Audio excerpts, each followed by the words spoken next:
Chapter 1, Sorry Drama, Your Dragon is in Another Dungeon. 272 AC-. Once upon first winter day, my father sat down to watch us play. Even my youngest brother. For all that he was just 5 years old and not currently my main project, he'd shown remarkable alacrity in pushing to the point where he didn't need mother to play for him anymore. Well, mostly. Not that it stopped her from sitting him on her lap like she'd done pretty much every prior session. But that just meant I didn't have to spend twice my supply of airs in with the man to ensure the attendance of all relevant parties on this most auspicious occasion, so hey, bonus. Alright. Everyone remember where we left off. Harangal at the beginning of the feast proper, my brother dutifully reported. The Dragon Prince had just performed his most sad and beautiful song. It made Lionel cry. Benjen crowed. Watch it, twerp. It's not my fault my will saves are so low. True. I'd helped with character creation, seeing as there was nothing else to do when everyone were first-time players. Besides, those are the pure, innocent tears of love unrequited that you're laughing at. She sure was eating up every last one of my big words, wasn't she? It was enough to think she wasn't utterly horrified by the thought of becoming a lady in real life. You're lucky Mom's here. Indeed, Eddard said dryly, positioning the figurine I'd carved for him on the grid with pinpoint precision. I can't imagine what would have happened if you'd actually done what you did afterwards for real. Says the boy who embarrassed himself in his first meeting with his maiden fair. Lionel shot back before father could more than blink. Oh, look at me. Big, strong, secretive warrior that's too shy to ask for a dance. The way she shoved forth her own wooden avatar was very characteristic at this point. I could easily see her growing into the girl that would pour wine over her little brother's head as soon as she was old enough to drink real spirits. If Brandon hadn't taken pity on you and asked her on your behalf, you'd probably be drinking yourself stupid along with the extras right now. Just so, Eddard said unrepentantly. For the sake of the pack, I am doomed to palaver under severe penalties when dealing with other people, but such is my burden. I made sure not to react openly. Since I was basically their unmerciful god, no matter how faithfully I played my part in the story, Eddard had fallen into the position of party leader pretty much by default. A good seed planted in the fertile grounds of his mind. And so much earlier than Providence might otherwise ordain. That he so quickly grasped the tray forward/floor system definitely didn't hurt my designs for this particular scenario either. All perfectly in line with my master plan to preempt his selective blindness in real life. But I'm getting ahead of myself. Sing upon the turning of the years, O minstrel, of the dissonance of the spheres. When so great and terrible were the plans of rats and men, that many a hero did they yield a prey to dogs and vultures. Sing, O bard, as kin and strife come home to roost. Of the counsels of the craven, the godless, the deluded that brought countless ills upon the scions of mankind. My siblings immediately quieted and got in character despite themselves. Lo! The Dragon Prince sings and plays his harp in a most sad and beautiful song that rouses the spirits of men and makes women weep, young and old alike. Thus does the feast begin on a most high note of merry. Even the all but unnoticed pall weighing upon the proceedings since the king's arrival seems to dissipate for a time. And so our tale resumes. Roll for initiative. My 3 siblings dutifully took turns rolling the 20-sided dice that had taken more time and effort to carve properly than all our character avatars combined. Thank heavens for professional sculptors, because no amount of brotherly love was worth that amount of stress. Lionel gets to go first, then Benjen and Eddard. Now roll perception. Alright. Turns out Lionel's too emotionally compromised to care about anything besides her handkerchief right now, but you two rolled well enough. You see a recruiting officer of the Night's Watch trying to convince knights to join the watch. Elsewhere, Lord Bobby B is already in a drinking contest with the Knight of Skulls and Kisses. Roll will, and you're both utterly captivated by the spectacle. Skulls and Kisses. Father mouthed silently at mother, confounded by what must seem like the odd inventions of childish imagination. It drew an amused smile from her, but she didn't interrupt. Oh, the irony. Now let's see, Eddard has the shared background and long-suffering traits with Bobby B, so he auto-passes will and gets a second roll to perception. Right, you can already tell that your foster brother will win the contest, so you lose interest and look around again. You end up laying eyes on Lady Arashadane. Thy Dornish maid with laughing purple eyes. Lyanna mock swooned. Who has been dancing in turns with various partners. Right now, she's just finishing a dance with a member of the Kingsguard that has the same hair and tanned skin. Oh, oh. I know this one. Benjen pipes in. Her brother, right? Ratha Dane, the Sword of the Morning. That's right. Well done, Benjen. The boy preened. I choose to approach her for a second dance, Eddard said. Roll for initiative. He did. It didn't go any better than the first time. The Quiet Wolf mixed floor forward/tray was no joke with outsiders. Sorry little brother, no luck. You don't talk yourself into it fast enough. The red snake gets to her first. Must keep face straight. Especially when Ricard Stark looks at you the way he just did. I try again. Eddard did. Ouch. Critical failure. But the Quiet Wolf means you get a roll to see if someone in your in-group spots your impending public humiliation in time to, yep, you're in luck. Eddard made a face at the result and Lyanna promptly burst into laughter. Big brother to the rescue again. I wasn't sure if that was in character or not. For my part, I had to quickly banish any fixed point-in-time notions when I saw chance conspire to make things fall into place so distressingly neatly. Staging the dance encounter one session early was supposed to protect me from stuff like this. I maneuver myself into a position to take the Dornish lady out for a round myself. It takes a while, during which she dances with a man wearing a double griffin heraldry alternating red and white. House Connington. Eddard did his best to recall from the independent reading on house heraldry he'd been doing for the past few weeks as the game progressed.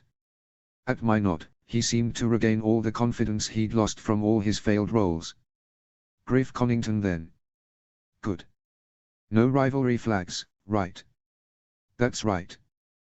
Both right and good. Allowing them to substitute personal knowledge for roles was also part of my master plan to cultivate their intellect early. To be honest, it was working even better than I'd hoped.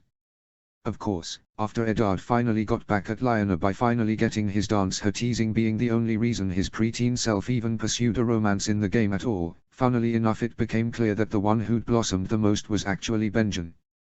Can I finally take my turn again now? Lyanna complained after Eddard finally got his dance. Just because I liked his singing doesn't mean I'm turning into a vapid lady.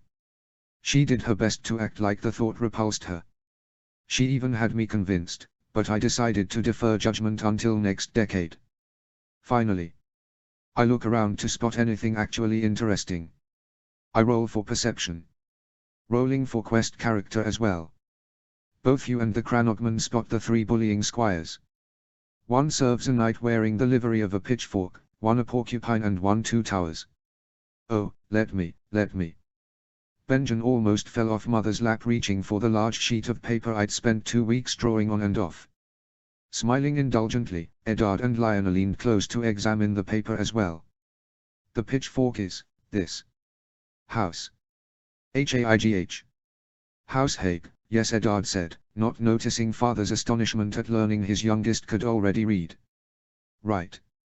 And then there's House Blunt. Blount, Lyanna corrected with all the loftiness undeserved by a girl who'd been behind even him until mid-year. Which made father look at her sharply as well. Right, that. So the last boy is with House Free. That's right, I said. Well done, Benjen. Yes, father interjected suddenly, almost breaking the atmosphere if not for how low and neutral his voice was. Well done indeed, son. Benjen outright glowed at the praise. I pretended to be unaffected by the intense paternal gaze that locked on me after that and never wholly turned away until well after the game session ended. Which took a while. Not the sort of parental regard I was looking for, but then again, I barely ever got any sort of regard from him at all. Even on those rare occasions, I almost always had to be looking away or otherwise seem like I didn't realize he was watching me. Lyanna pointed the squires out to the three of us brothers.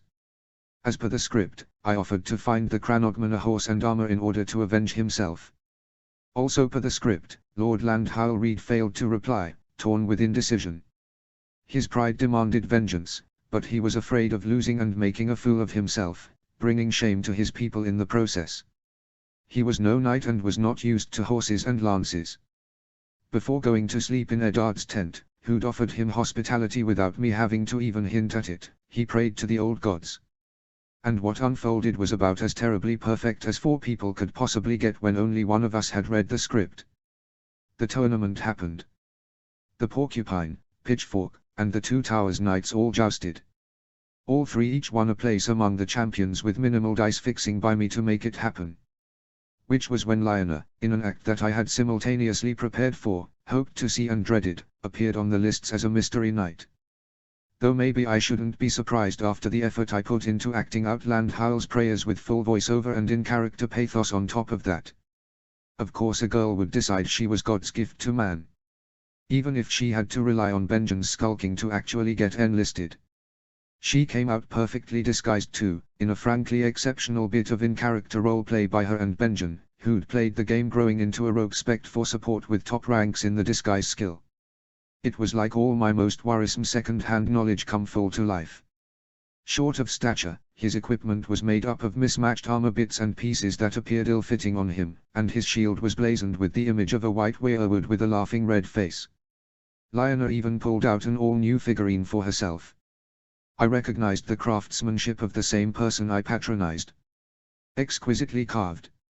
Even painted. But that wasn't all of it, the figurine was also dressed in actual clothing. Hand-stitched in what was obviously her own hand. Only much less uneven than it used to be. Was this why she hadn't been living up to the Lionel Underfoot title I gave her, these past 2 weeks? The Mystery Knight challenged and defeated all the rival knights, winning custody over their horses and armor. None of them were particularly popular, so I had the small folk cheer for her all the while. It made Lionel's day. Benjen's too. Which was more than fair. The business with the knights didn't really matter now that the mysterious Knight of the Laughing Tree had materialized. When the defeated three sought to ransom back their former property, though, Lionel gave me all the extra reason I never wanted to wonder at her older self's mental development, or lack thereof. In the scenario that may or may not eventually happen, somehow she still stayed on script the whole time. She even used a real helmet and a tight choker to make her voice sound booming. I didn't hint at what I was thinking. Instead, I went and had the trio sharply chastise their squires as per rote. And so, my mission done, I spur my horse around and leave the grounds with head held high. Lionel proclaimed, the satisfaction of a job well done oozing out of her. Roll stealth. Little sister floundered. Wait, what? The Mystery Knight has attracted unwanted attention. I made a show of rolling various 4, 6 and 20-sided dice. Bobby B and the Knight of Skulls and Kisses are determined to unmask him, while the Mad King is certain that the man is his enemy. The King is convinced that the tree on the Mystery Knight's shield was laughing at him. He has decided. A 20-side dice landed on 1. Just to mock me, I was sure. King Rhaenys has decided that the Mystery Knight is Sir James Lannister. That he has returned to the tourney, defying his order to protect Queen Elara and Prince Viserys in King's Landing. Rhaenys is now telling his beliefs to every man who would listen, and has furiously commanded his own knights to defeat the Knight of the Laughing Tree when the jousts resume the next morning, to unmask and expose him. There was a long silence. You suck. Daughter. Lyra Stark balked while covering Benjen's ears, scandalized. I will ground you again, see if I won't. Like the first time. Benjen piped cheerfully, referring to the sad conclusion of our first game session. And the second. And the fifth. Lionel proceeded to spill out a whole litany of complaints while the rest of us waited for Mother to browbeat common sense back into her. It was something that took less and less time every session, so I was optimistic she might even gain actual self-awareness one of these days. Say around this time next year. Well, Eddard said flatly. That escalated quickly. So he wasn't just sticking to my original, poorly carved figurine instead of the professional works I later commissioned for everyone. Now Eddard was quoting my words back at me. I manfully contained my reaction, even as I wished it wasn't getting so easy to do. As much as I was a sucker for Big Brother worship, sometimes I wished someone else could be privy to my inside jokes. Especially the terrible ones. Fine then.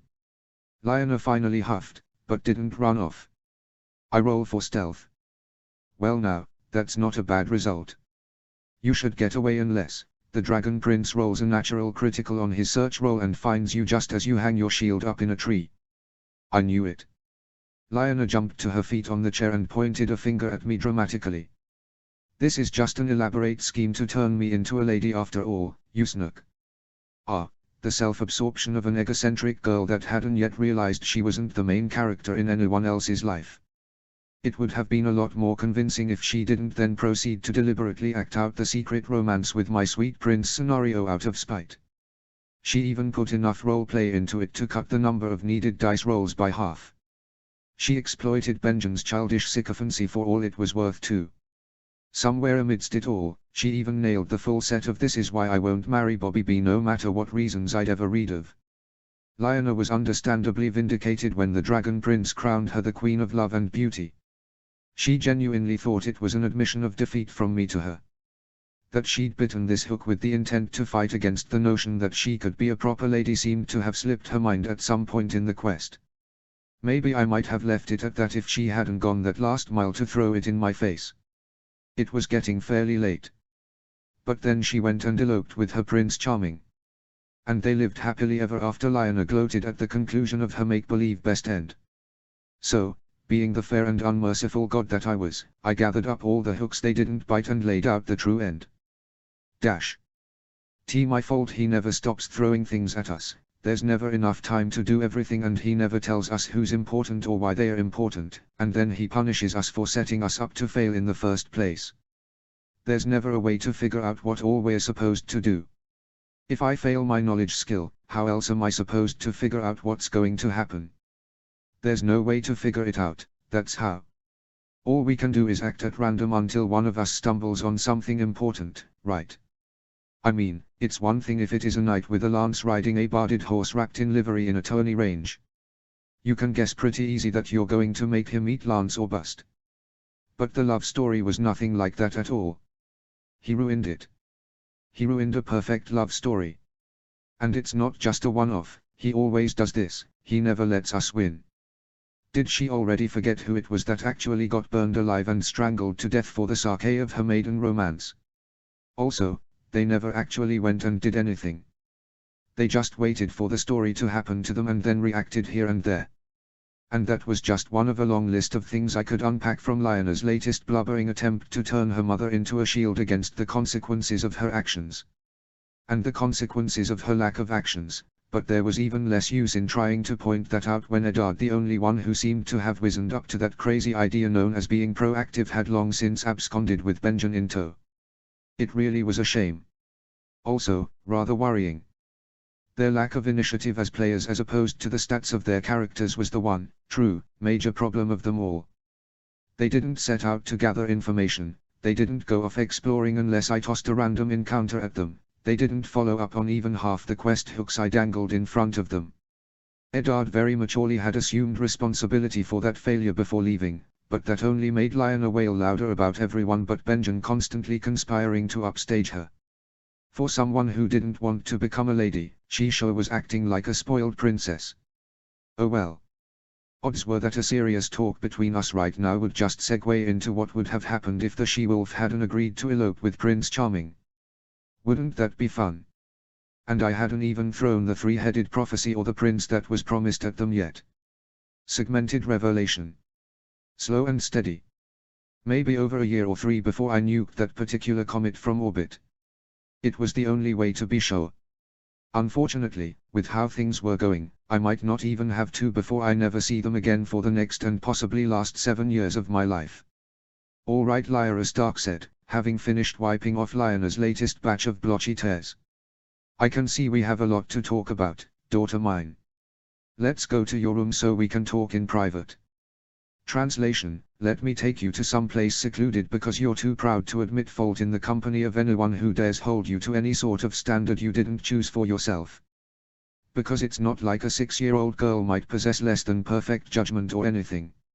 Finally, Father and I were the only two in the room. I turned in my seat just enough to face him without actually facing him. Because this, too, seemed too fragile a scene for anything other than slow and steady. She's actually been taking less and less time to get over herself every time this happens, I threw out randomly, because why not? I liked efficiency and I appreciated it even more when others were around to appreciate it as well. Eddard, meanwhile, has basically memorized the houses and words and heraldries, which is a lot sooner than I did it. And Benjen's basically set a record for the fastest any Starks learned how to read. Why, another session or 3 and... Boy, father interrupted me. You wanted me to sit in on your childish games, and I have. Rickard Stark spoke from where he sat in his chair at the other end of the room. Strongly. Sternly. Without facing me any further than I did him. But after the lengths you went to by these scant few hours, all I see is a reason to seriously wonder if you've any ability to weigh a deal at all. I can't even begin to fathom what you thought this would accomplish. You could hug me every once in a while, for starters. Dumbfounded was an unprecedented look on my father's face. It was usually so long and stern and filled with quiet dignity. It was a damn shame I had to refrain from looking at it, seeing as he could barely stomach the sight of me even on our best days. I tried to figure it out, you know, this thing between us, but I'm officially giving up on trying. The air seemed to become unnaturally still even though father barely twitched. At first I wondered if it was something I did, but if that's the case it happened too long ago for me to remember. I wondered if the problem was all of me, since you've been like this as long as I can remember. Maybe you thought I'd been switched at birth or something. Eddard, Lionel, Benjen, there's nothing between you and them that's anything like this thing between us. But since I'm a dutiful and respectful son that's reasonably mediocre in most things and even gifted in a couple of niches, I have to conclude it's not me. It's you could have been yelled from the roof of the broken tower. And yet father didn't interrupt me. So, if it's not about me, I asked myself, what could it be? Maybe Maester Wallace. He's shady. Entitled to, seeing as he acts like he actually owns those books and that tower. Also, always on my case for reading at my pace instead of his. Among other things I have issues with, but enough about me. Rickard Stark shifted and did that half glare that usually preceded him coming down on Lionel in full lordly wrath after she disrespected the Maester, but somehow he refrained once again. The weirdest thing is that you're not even a bad father. Lord Stark actually gave a small start. Too bad I couldn't interpret it any better than his usual contempt, fake or not. You didn't abandon me, you've never struck me, you haven't neglected my basic needs or education even though you did pawn me off to Wallace and whoever else can keep me out of your sight the longest. Is that what it seems like to you? It was about as soft as his voice ever got. It took all my self-control not to react the way I really wanted to the fact that he finally replied to me. Yes. Truth be told, Rickard Stark was about as good a father as an aloof parent could be, at least to anyone who wasn't me. And as someone who's all too experienced in matters of abusive parenting, I'm probably the highest authority on the subject that's been born in the Stark family for several generations. With me, though, he was always the same way. It was always the same thing. This tense nothing. For everything I did that was good and bad. I rose from my chair and started pacing the room. Even now, he was retreating behind his stern silence all over again. It was a real shame that it all was the absolute opposite of what I wanted. It should not have taken the establishment of an entire industry to buy leverage with my own father, especially this little of it, and especially when small folk get in one audience more of your time than I get in a week. For free. A slap in the face, but having to go so far just for this was a slap in mine. Besides, strong statements had their place as well. Granted, it's bizarre in the extreme that nobody in Westeros thought to figure out paper for this whole century and a half we've been importing it from across the narrow sea. You'd have thought someone at the Citadel might have known the secret, especially with how simple it turned out to be. Now granted, it worked out for me. But having to pay this is kind of price every time I want to have the merest conversation with my own father is not a sustainable enterprise. I waited. Especially since this thing between us has only been growing worse. I waited again. More so when there's just one way it can proceed from here, at least if there's to be anything resembling release. For one of us, that is. And even here, at the cusp of the obvious end of this strange conversation I shouldn't have had to force as a 10-year-old, my father still wouldn't tell me anything. That was fine. I had patience too. And unlike him, I did have the wish and the will and the ability to completely destroy our relationship. Stopping in place abruptly, I turned to face my father, looked him in the eye and pretended not to catch his too clear flash of guilt. I will not be fostered away just to bandage someone else's emotional ineptitude, father. Not even yours. I swept a hand to silence him then, trading his fake scorn for much more satisfyingly real outrage at this glimpse into the audacity I'd been bottling up my whole life. Don't worry though. By winter's end, I'll be such a valuable resource that even you won't stomach the thought of shunning or pawning me off ever again. Chapter 2, My Children's Father is Simply the Worst. 245 to 265 AC-.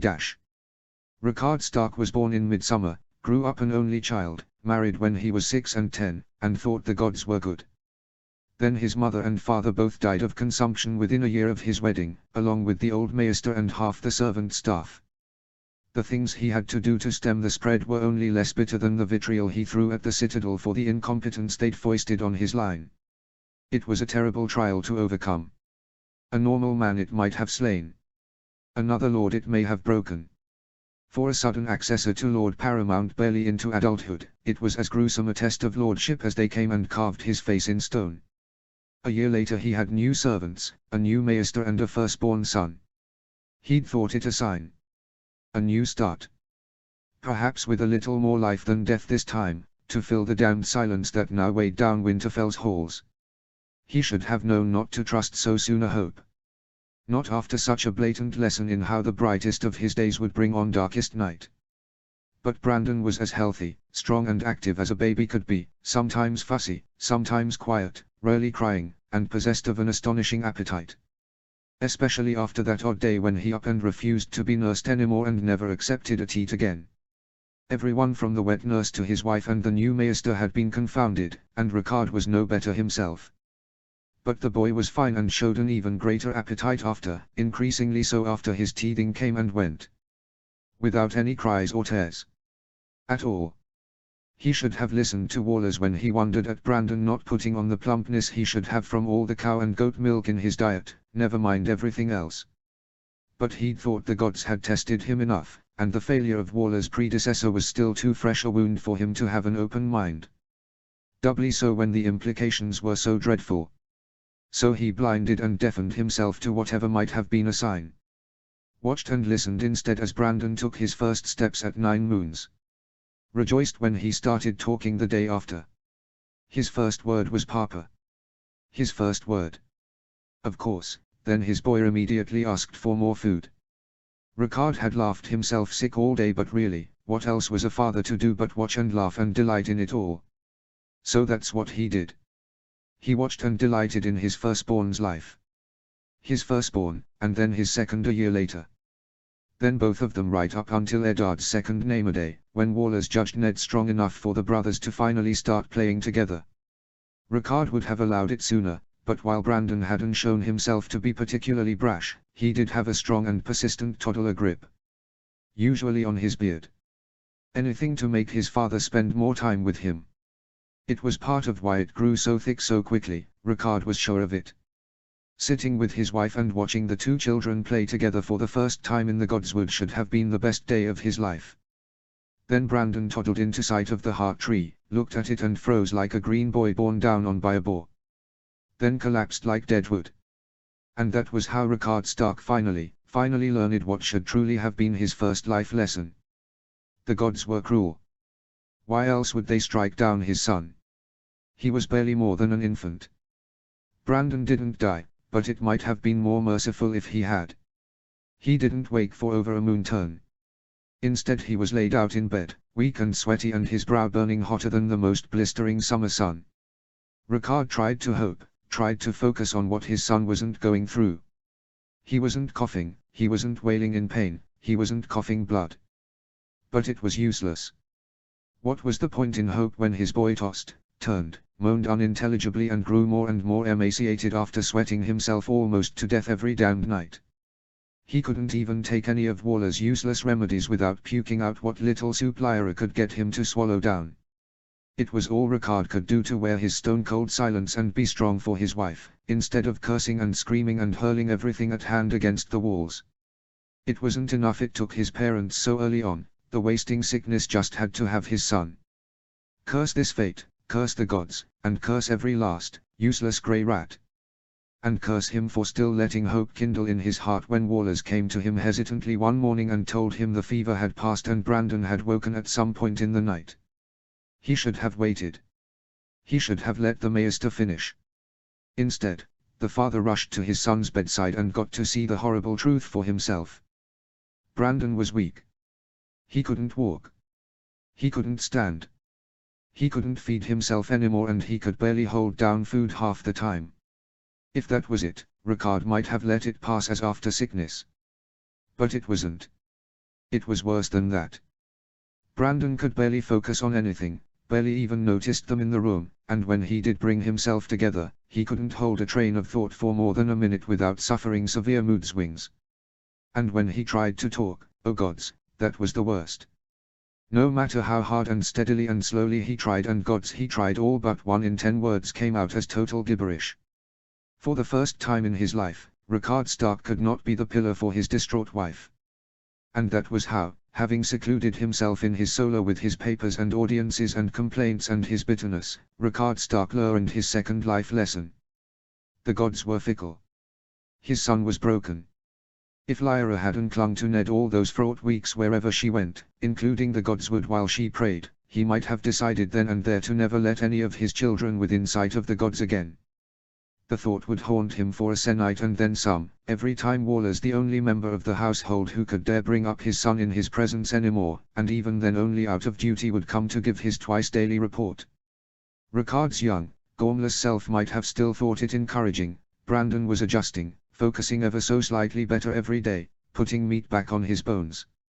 He was even relearning to talk a bit more each day, thanks to Lyra, who barely ever left his bedside these days. She'd even moved Eddard's crib in the same quarters. Once, Wallace even dared imply his boy was embarrassed. And that he used it towards striving to go without help to and back from the pot. But when Wallace came to him one moon after his son woke up, the reality turned out to be as terrible as every time before. He survives, my lord. With time and effort, it may be he will regain what he lost. Perhaps even catch up to where young Ned is now, in time, but I fear there is little hope for more than that. The Citadel has many records on child sicknesses. They might kill and they might not. They can be cruel. They can be kind. But what they all are is fleeting. This is not fleeting. This was no childhood sickness, and if the brainstem hasn't cleared by now, I fear there is no natural way for it to ever do so. There are some scant entries of noble scions that survived some years after such an ordeal, but... Speak, Maester. But all they did was survive. It was never more than that. And never without help, even for the base things. Ricard clenched his fists hard enough that his nails punctured the skin on his palms. Gods, he must be letting himself go if they had time to grow so sharp. He didn't know how long he sat there in the darkness, watching dully as the specters of his bitterness and grief-clogged rage swept in and out of the shadows. When he finally came back to himself, he realized with some distant listlessness that Wallace was still there. The older man regarded him with that long, slanted, knowing look that always preceded Ricard's latest and most humiliating defeat in Sivas. And always a subsequent lecture that never failed to make him feel adrift and abandoned. By the times, by the gods, by his father who had died well before he got around to teaching him so very, very much. Say what you want to say or leave me in peace. I will do the former, for the latter cannot be if there is no peace to begin with. The younger, gormless him would have thought it mockery. The him of now just didn't care. Say what you want to say. Everything changes. The days. The years. The seasons. The world. But if there is one thing that can change quicker than all the rest, it is life. More than that, the men who live it. Speak plainly, Maester, I've no patience for Southron games today. Perhaps you should, seeing as we are dancing around the proof that the North perhaps hasn't changed as much as it ought. The stupefied outrage at this intruder having the gall to even say such a thing. It barely sparked. Then it disappeared as if it had never been at all. I should banish you for that. Now or never, my lord. Rickard Stark blinked, then slowly gathered himself and focused on the man before him. What did you say? Did the man just issue an ultimatum? A man's conviction is only as strong as his most weighty decision, Wallace said, calm and steady like Rickard no longer seemed to manage to be for anyone. We are what we are in the dark. What am I, then? I could not say. What can you say then? That you have a decision to make. Rickard Stark turned his eyes away and looked blankly at the wall behind the man. The gods of earth, stone, and tree are nameless and voiceless, but they are not the gods of men. They never have been. Perhaps they never shall be. The flickering flames of the candle barely reached the far wall, but they did enough to expose the doom and gloom and dark monsters shaped like eyes amidst white branches. I will be the first to admit I was perplexed when I came from foreign lands into this fastness, bereft of monuments or indeed a clergy. They leered at him as they sprung from the dark places in his imagination. Now, however, having seen what we have seen, perhaps that is just the least of their strangeness. It is said that only 6 things do the old gods abhor: oath-breaking, kinslaying, slavery, incest, the defilement of guest right, and the destruction of their sacred heart trees. All good tenets for what not to do. But none, you will find, for what a man should do. They do not teach you how to live, how to love, how to rule. They do not teach you how to raise a scion. They do not tell how to bring up the firstborn who should carry all your hopes and dreams for the future. They do not teach what to do in this changing world when that vessel is stricken and lessened and left never able to change at all, if not in body then in mind. They didn't teach him what to do when his son was struck down by their own kind. Maybe it was for the best they didn't. He didn't know what he'd do if it were a man that came to him with the gall to lecture after they were the one who ruined his boy to begin with. For the gods to do it. There was nothing in their tenets that said they couldn't just claim who they wanted, but doing it like that. In the Winterfell gods would. His fastness. Where they were technically under guest right. There was a noxious feeling at the back of his mind. It wreathed and clawed around the pillars propping up the precepts and beliefs that had carried him his whole life. Maester Waller's words came as if through a fog, distant and low but crystal clear as they gave voice to the damning truth that Rickard was too craven to give way. If not the old gods, then another. You needn't even look for him too far, I imagine. He wanders always, through near and far off places. And his gift is one that all receive in time. Only. Perhaps bit more gently this time. There was so much else that had been left unsaid. But as always, the Maester said just enough for Rickard to dwell on everything else himself. Happiness that seemed too long ago now. Shock. Anger. Worry deep set enough to keep him up at night. Hopelessness. Despair. The knowledge that he'd only half managed to keep everything quiet. Which meant that everyone knew their lord's son and heir had taken ill, but not that he'd recovered. Except he hadn't, had he? The candle went out and Rickard Stark realized that, at some point, his Maester had dismissed himself and left him alone with the darkness hanging over him like the world's last death rattle. Then he went off to his son's sick room, ordered Lyra off to rest up, and went to give his precious son and heir his final bath. And that was how Rickard Stark learned his third life lesson. The gods could do without him, he was a coward, and Brandon knew he was broken but he was still trying to fix himself. 265-272 AC-. Rickard Stark was 20 when he realized that aloof, stony silence had become his way of life. It defined all he did. All he knew. All it could. Even those things he went out of his way to avoid. Like his firstborn child, who he handed off to that one night that had led his guard that time Maester Wallers prevailed upon him to go south for the harvest festival. For the most part, Roderick Castle's reports blurred together. The child is eating fine. The boy is crawling. The boy is walking. Little lords started talking. The young lord's quite the sorehead. Young wolf is growing wild there. My lord, the little wild wolf almost snuck into the heart's glade right under my nose. I will humbly accept any punishment. He is never allowed in there, am I understood? Yes, my lord. Ricard generally controlled his impulse to take the man up on his punishment offer, but sometimes the knight came really close to overstepping and Ricard just couldn't help himself. "My lord, your son appears to have fully regained his words. That's good. Now if there's nothing else. In case you happened to respond this way, the young lord instructed me to ask if there's nothing you might have to say." "What did you just say?" For one bizarre moment, Lord Ricard Stark was actually lost for words. Do grown knights now make a habit of indulging the words out of a stripling's mouth? "Only the trustworthy ones, and I trust and believe in your son, my lord." The man was respectful and deferential and earnest enough to put children to bed. "Don't you?" One form or another, something like this happened every se'night. Each time, the outrage over being questioned by his sworn man so audaciously waged a swift and terrible war with pride over having a son capable of winning loyalty like this. The former generally won. He had no right to take pride in Brandon at all. "The days of training the worst chaff for your insolence." "Very well, my lord. You're dismissed." "As you say, my lord." Unlike Castle, his wife was not so easy to ignore or dismiss. Nor was she willing to leave it at him never intruding on her related personal business. Like, say, the way he didn't order her to give up the ship on Brandon like he did. "How long will this keep going on, husband?"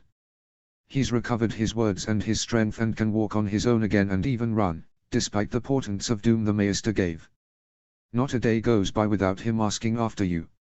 Why are you treating him as if he's wronged you? If not for his sake, then what about mine? What about Ned's? What even about yours? How long do you mean to treat your firstborn son as if he were a bastard? Do you not realize where this has started to send tongues wagging? Do you think I don't know all this, woman? When he barely had any appetite most days. When, every time he sat down for a meal, he wondered if his firstborn would ever be fit to attend even something as base as a family meal. He knew well what the servants would say. What small folk would say. What they did. What a jovial boy. What a bright little lord. What life in the young lord. A shame what happened to him. Such a shame that brainstorm that got him.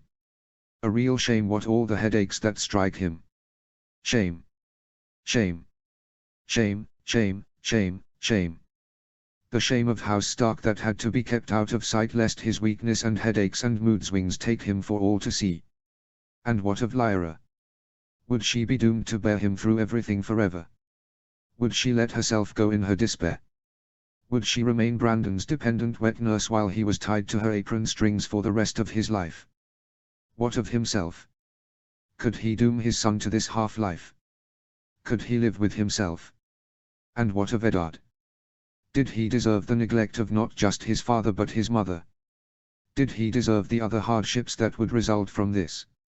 Did he deserve the kin strife when? And so aloof, stony silence became Ricard Stark's way of life and stayed that way for years to come. And as it did, Lyra swung between cold and haughty and grief-stricken and standoffish every other moon turn. Never forgiving him. Seldom on the same page as him. And perpetually unsatisfied even as she nagged and pulled and tugged and cajoled him back to bed every evening. "By the seven hells, woman, what all will it take for you to let me have some peace? By all the seven hells neither of us believe in, husband, nothing is what. I don't care how much of your duties you've forsworn. I still plan to see all of mine through and then some. I expect the man I married to rise to the occasion." Lyanna was a child born of succor, not passion, and Benjen turned out far too bright and cheerful for the spawn of hater-making wart on New Year's night. Especially with everything else that happened when he was born in the 9th month of that same year. When Ricard emerged from his newest son's first swaddling, it was to find out that Brandon had been found in the Godswood. Drooling at the mouth. Insensate. In front of the heart tree. For one dark, dreadful moment, Ricard Stark genuinely considered cutting down that wretched tree and damn the consequences. He didn't. He settled for Castle's head instead. "Speak your last words," he demanded despite not wanting to hear anything the man had to say. "I trust and believe in your son, my lord," the man said, calling up their strange, on and off exchange as the guards forced him down upon the chopping block. "Don't you?" In the name of Aerys of the House Targaryen, second of his name, King of the Andals, the Rhoynar and the First Men, Lord of the Seven Kingdoms and Protector of the Realm, I, Ricard of the House Stark, sentence you to die. Long ago, when his father took Ricard to see his first execution when he was 10 years old, they had a talk about what it meant to swing the sword. Lord Edwyle Stark said that it was important. That their ways were the old ways. That if you stare a man in the eye and can't bring down the sword, then maybe the man doesn't deserve to die after all. There and then, in view of the rest of the guard and his lord and the man's own brother, under the gaze of even the heart tree in front of which Ricard Stark had had the chopping block dragged out of spite, Roderick Castle had eyes just like that. Lord Ricard Stark swung the sword anyway. Maybe blood sacrifice would finally glut whatever appetite the fickle gods couldn't wait to sate for another lifetime. The next day, it turned out that Brandon had used his newest sibling's birth as a diversion to give Roderick the slip and scamper off. Castle then spent the whole day asking after and looking literally everywhere for him, including the Godswood and Heart Tree clearing at 3 different times. All the while, the boy was wandering up and down the woods picking mind-twisting mushrooms. They'd found a pile of them just outside the Glades tree line. Roderick Castle didn't deserve to die and Ricard Stark didn't deserve House Castle's loyalty. But the man had failed his duty and didn't speak up in his own defense even once. It was as close to a literal admission of guilt as it could get. Even with his brother there. He just defended Brandon. And now it was done. Ricard had executed a loyal man and there was no more that could be done. He washed his hands entirely of Brandon then. Every last one of his decisions involving him just seemed to be the wrong one. Everyone would probably be better off if he just stepped away entirely. Especially Brandon himself. Summoning his wife, he told her she had free reign over the boy's affairs thenceforth. And that he wanted to hear nothing more on it from that moment onward. What do you mean it? He's your son. She knew that was not what he meant, but he was too soul-weary to argue with her and his word was law. And so it was. 3 days later, though, when he was out inspecting the guards training in the yard, Lyra emerged from the keep and was dragged by Brandon. He'd grown so much right up to where Martin Castle stood as if about to request an audience, a rolled-up scroll in hand. Then his firstborn son promptly and officially apologized. He even made it seem like a duty he, his father, had prescribed. Without actually saying or implying it. Ricard summoned Martin to his solar after his rounds were done. What else was he going to do, make himself out to have less honor than an adult child? He then offered his own apology. Paid the weregild afforded to a landed knight. Castle did about as good job of imitating a cold rock as he did. Then told him he had been set to leave his service. He'd been on the fence only due to how Roderick had taken responsibility. Spared the rest of their house from censure and obviously meant for them to go on as close to normal as possible once he was gone. But Martin had been on the verge of forswearing House Stark despite all that, until Brandon tipped him back. Then Martin really floored him. I would take up my brother's duties. I cannot grant that Ricard managed to sound normal despite a suddenly tight throat. Even if I were certain of your intentions, I cannot abide the risk that my son will suffer the consequences of my mistake through you, whichever way it might be. Martin looked surprised. At his admission of guilt or whatever else, he wasn't sure. But then closed his face back down and nodded. As you say, my lord. You may go. He went. Except it didn't take more than a week for Brandon to strike up an acquaintance with Martin Castle. And no more than a moon to decide he could be trusted to be his sworn sword after all. Something Lyra took great satisfaction in granting without even consulting the Lord of Winterfell, seeing as Ricard had so generously decreed that she had full, ultimate authority on all decisions involving the heir of the North until further notice. He didn't deserve House Castle's loyalty, but maybe Brandon did. Even so, Ricard was ready to return to what had been his normal. It even worked for a time. Up until Benjen's 4th Name-a-day. Specifically, the feast. Then Brandon Stark walked through the doors, made his way to the head table, plopped down between Lyra and Ned, mother, father, siblings mine, and promptly began to fill his plate with 2 grown men's worth of foodstuffs. The boy gave no indication that this was the first official appearance of his whole life. He didn't seem to notice or care that he was suddenly the only human being talking in the entire hall. Lyra gave no indication that this was anything out of the ordinary either. What she did do was act as if this had been happening all their life. As if she wasn't the only one who could have ordered Martin to step back from his posting and join the lower table for the rest of the evening. What Brandon did do was pretend Eddard and Lionel weren't gawking between him and the hall. He also produced a stack of uncommonly fresh white paper, and passed it along Lyra to Ricard when it seemed like no one else was going to move or speak up. There had to be 100 different sheets affixed on a thin spring.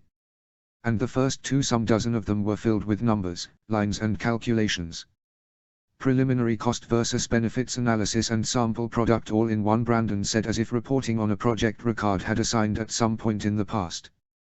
Current estimate after total shift to in-house production is roughly 8 in 10 parts cut from administration expenses. Also, 100th reduction to all house expenses overall. That's without counting all the logistical and trade-related expenses that will be free to shift somewhere else. When you have the time, I'd like to go over the finer numbers. We will speak after dinner. Brandon nodded, and that was that. What was he going to do, say no? It took all Ricard had to pretend he knew what he was talking about when fielding the many questions that ensued from everywhere afterwards. He excused himself from the feast as soon as courtesy allowed. "You'll still sing to us, right?" Benjen asked Brandon as they both rose. "He sings for us most every night," Eddard volunteered out of nowhere, eyes clouded with all the accusation he wouldn't show on his face. "He also comes up with the best games and doll figures." Lionel obliviously gushed around her chicken leg. "But his songs are the best. They're all new and exciting, and he can scream the same sound literally forever." Brandon could sing. "Oh, you think I'm good enough to do it here, is that it?" The older boy poked Ned in the forehead. "I'll sing you all to sleep later, not here. Stage fright is a powerful thing." Except his tone really said, "I don't need to prove anything." Though maybe Ricard was imagining it. He'd certainly been imagining a lot of things that were nowhere close to reality, it seemed. Much could be said about the meeting between them, and how thoroughly Ricard botched it just on sheer habit of being short and curt with everything that called up his self-loathing. "You could hug me every once in a while." More could be said about that playtime Brandon called in his debt for, a moon later. More still about how much was thrown in his face through that strange game of Brandon's own devising. One that bested Sivas in practically everything but age. Without Ricard even knowing it, his firstborn son had caught up to where he should have been and then soared on ahead. But instead of resenting or hating or shunning his siblings out of spite and bitterness, he'd gone and given them everything Ricard wouldn't give him. Even cut years off the time it took them to learn their letters and numbers and house sigils and throwing dice. Gambling. At their age. Inconceivable. The scandal. And the nerve of him to think his son would still be such a simpleton as to blame anyone but Ricard himself for everything wrong in his life. Perhaps it was all he deserved, Ricard thought, that Brandon himself would be the one to teach him this one lesson. The lesson he should have learned before all the others, big and small. The world does not turn on the will of one man. Turns out it could change by it, though. In fact, it could even change by the will of one boy, as Ricard found out at the end of that very year. Though not without copious forewarning. Most of which he stayed blind to. Deliberately. Like the craven fool he'd long since acknowledged that he was in the dark. A New Year's fair. Already prepared and paid for from your son's investments. All it needs is your seal of approval for the venue and guard detail. The North was just tightening its belt for the first stage of rationing, and they expected people to come out and party. They thought they'd spare the food. That they would leave their homes. On one of the shortest days of the year. In the middle of winter. Wait, Brandon had investments. If he hadn't already known why he always learned last about these things, the look on his wife's face certainly would have reminded him. He dismissed her with the promise to consider the offer. The expense sheet was actually a stack of papers held together with what people had taken to calling a paperclip. It was a fairly long list written up in that new, double-entry form that Lyra had practically forced upon the household staff on pain of taking all her stress out on them. Since Lionel was just starting to show at the time, not even the Castellan dared complain. Ricard allowed it on the belief that it would prove a failed enterprise and his wife would relent within a moon at best. Instead, The new system proved accurate, efficient and capable of preventing so many accounting errors that he mandated its use to the entirety of Winterfell, from where it soon spread to all of Wintertown. The man didn't recognize the hand. But he didn't need to guess either. He didn't expect it to be such terrible chicken scrawl. But it conjured up some of his best and worst memories all the same. I don't know what this thing is between us. Rickard Stark read and reread the papers. Expenses that covered the usual, the not so usual, and enough timber to raise a longhouse. Plus an entire page of things, items, goods and activities whose names he'd never even heard of. You're not even a bad father. Rickard Stark returned the papers that same evening, sealed and signed. By winter's end, you won't stomach the thought of shunning or pawning me off ever again. Rickard Stark had no right to take pride in Brandon, but he was a fool who lacked conviction and took pride in him all the same. 273 AC-. New Year's Day dawned bright, crisp and covered in a fresh layer of snow. It was knee-deep, thick and didn't delay any of the festivities. On account of grumpy and long-suffering parents and elders that were all but dragged out of their homes by eager children at the hour of the nightingale. The paths leading out of Winterfell and Wintertown were cleared entirely incidentally, by drowsy men eager to drum up some warmth against the biting chill. And the track to the fairgrounds was shaved and tamped by a throng of tramping boots and cartwheels, led by horses dragging wedge plows in the wake of dog sleighs bearing Lyra and the little ones ahead. Lord Rickard of the House Stark didn't ride out with the first whelming. Or the second. Or the third. He made sure Winterfell was well secured first, pretended he didn't overhear the active duty guards grouse over missing the festivities, and then rode around the castle entire to check on any mishaps that might have occurred. Double-checked that the 2 oxen and logs were ready too, in case it snowed again and they needed to reopen the road. As quaint as dog sleighs were turning out to be despite their wilderling likeness, there were only 3 of them. Then he made a round through Wintertown itself. The paths were a great deal the same as those he'd taken to traveling twice as often as usual over the past moon. Part of it had been to track the ongoing preparations and check with the various artisans and tradesmen on the various goods and attractions. The other was to inquire into Brandon's business transactions now that he knew about them, just in case. It was a good thing he did. While the tradesmen had mostly kept in mind who they were dealing with, rumors or not, a handful of the bigger farmers were swindling his son on the costs of feed, seed and fertilizer. Unfortunately for them, having to rule a half-empty and masterless castle at 6 and 10 name-a-days had many profound effects on Rickard Stark. One being that he'd had to directly manage inventory, oversee all supply orders, and generally spend all his time outside his chief responsibilities counting coppers. 6 moons made for a lot of counted coppers. Not the best reputation for a lord to be saddled with, especially a lord paramount, but such was his burden. And on occasions such as this, he could easily admit it put a smile on his face. One very effective at getting people to fall over themselves, apologizing and reimbursing and swearing not to do it ever again. Not to their investors at any rate. Especially their liege lord's heir. As he finally rode out with his retinue, Rickard felt another one of those undeserved bursts of pride he tended to get when thinking of Brandon these days. Whatever empowered those miscreants to cheat him, his boy had been well placed to get his own back in the future. The uppity farmers seemed unaware of just how many other, middling and smaller farms Brandon had also approached. Lent coin to use what little of their land they could risk on experiments with new crop combinations over the last 2 years, up to the start of winter. None of those men were afflicted with the same brand of foolishness as Rickard had just had the displeasure of stomping on. It would be impossible to widely apply any of the new methods until spring came again, the ones that were promising at least. But he found himself looking forward to it. Maybe he'll even test some of the vegetable cycles in the glass garden, meanwhile. He didn't know if anything would come of it. He couldn't imagine there was anything men hadn't already tried in over 8,000 years. But a fair few of the farms had recouped on Brandon's investment and then some, tiny though it was. So he wasn't going to write anything off. He wasn't going to write off anything Brandon did anymore. He was still on the fence about the mushrooms though. And no one seemed to know why Brandon had filled that storehouse with so much food and produce only to let it spoil. The freeze had gotten to it before the mold could spread or stink up the place, thankfully, but it would be hell to clear it out come spring. Alas! He supposed even his little wonder-maker didn't always get everything right the first time. The fair was taking place north of Winterfell, near a lake located 5 hours away on foot and fed by a middling stream. It was not on any maps. At least none of the ones that ever made it south of the Neck, and which omitted half of their known food sources among other things.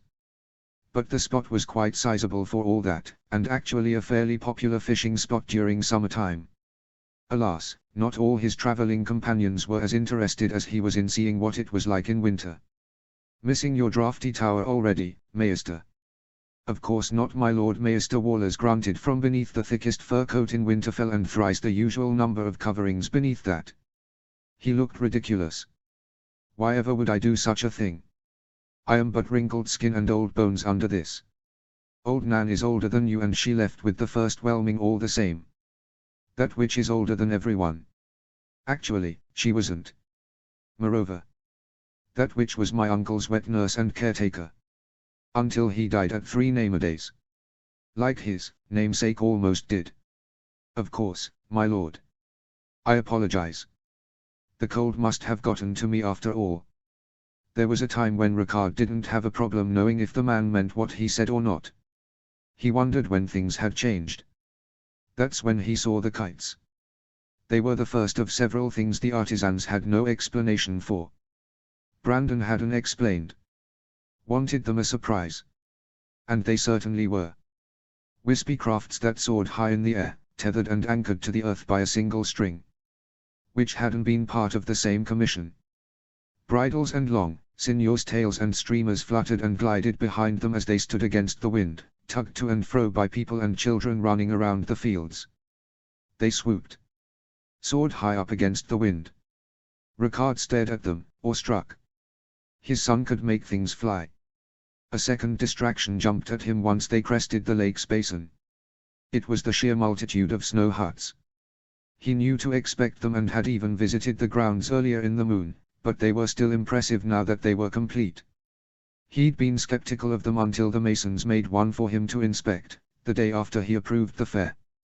Then he ordered the knowledge spread as quickly and far across the north as possible. Even funneled some of the coin freed up by Brandon's paper into helping fund as many as were needed to ensure people had shelter even if Wintertown filled to capacity. A hut could be so small that you had to crawl into it, but it beat dying in the cold and even gave you a place to light your hearth. Even if the other lords were slow on the take, Ricard couldn't begin to guess how the night watch would change because of them. The huts here weren't that small. Some hadn't even been completed at the front, to leave the entrance man-sized despite the draft, since they were designed as stalls more than anything. But they did their job and almost blended into the landscape from afar. Except for one. The very large one in the middle of the encampment, just off the lake's bank. 2 stark banners hung proudly around the entrance, flapping in the wind. The snow house was as wide as the broken tower, tall as a 2-story home and even had small windows. The builder's cabin fever must already be legendary if they went to these kinds of lengths to fill their time, the man thought bemusedly. All around the lake, people were mingling, talking, eating, drinking and peddling a whole market's worth of goods. All while pointing and waving at the children ridden around on dog sleighs driven by kennel masters. Beyond them all, along the lake banks proper, were 3 great bonfires arrayed in a wedge. They were dwarfed by the 4th, though, built in the middle of the lake atop the ice. All 4 had yet to be lit. The sign that the fair proper hadn't actually started. He was looking forward to it. And so Lord Ricard of House Stark started the new year eating a hearty lunch to the background sounds of laughing children. Salted and spiced sausage rolls and a beef bun fried in pig grease set between 2 slices of wheat bread. He washed them down with mulled wine right off the fire. And because he didn't feel the need to take shelter immediately, he sat on a bench outside with wife at his side and watched his children run around. Well, 3 of 4 more like. Already it was the second best day of his life. Eventually, his arrival was finally noticed by his little ones. His litter gave a new meaning to having your head in the clouds. Not that the spectacle leading up to it was any less entertaining. No. I almost had him. Lyanna cried in dismay as her dove kite was smacked by a direwolf with streamers shaped like fangs.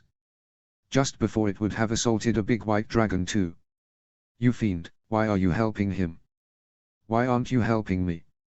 Walder's barely learned how to make it lift, Eddard said dryly. Walder being a giant of a boy almost the size of a man grown despite being Ned's age. Old Nan's grandson. And we promised not to bully him. You did, not me. Sister. Well, it's true.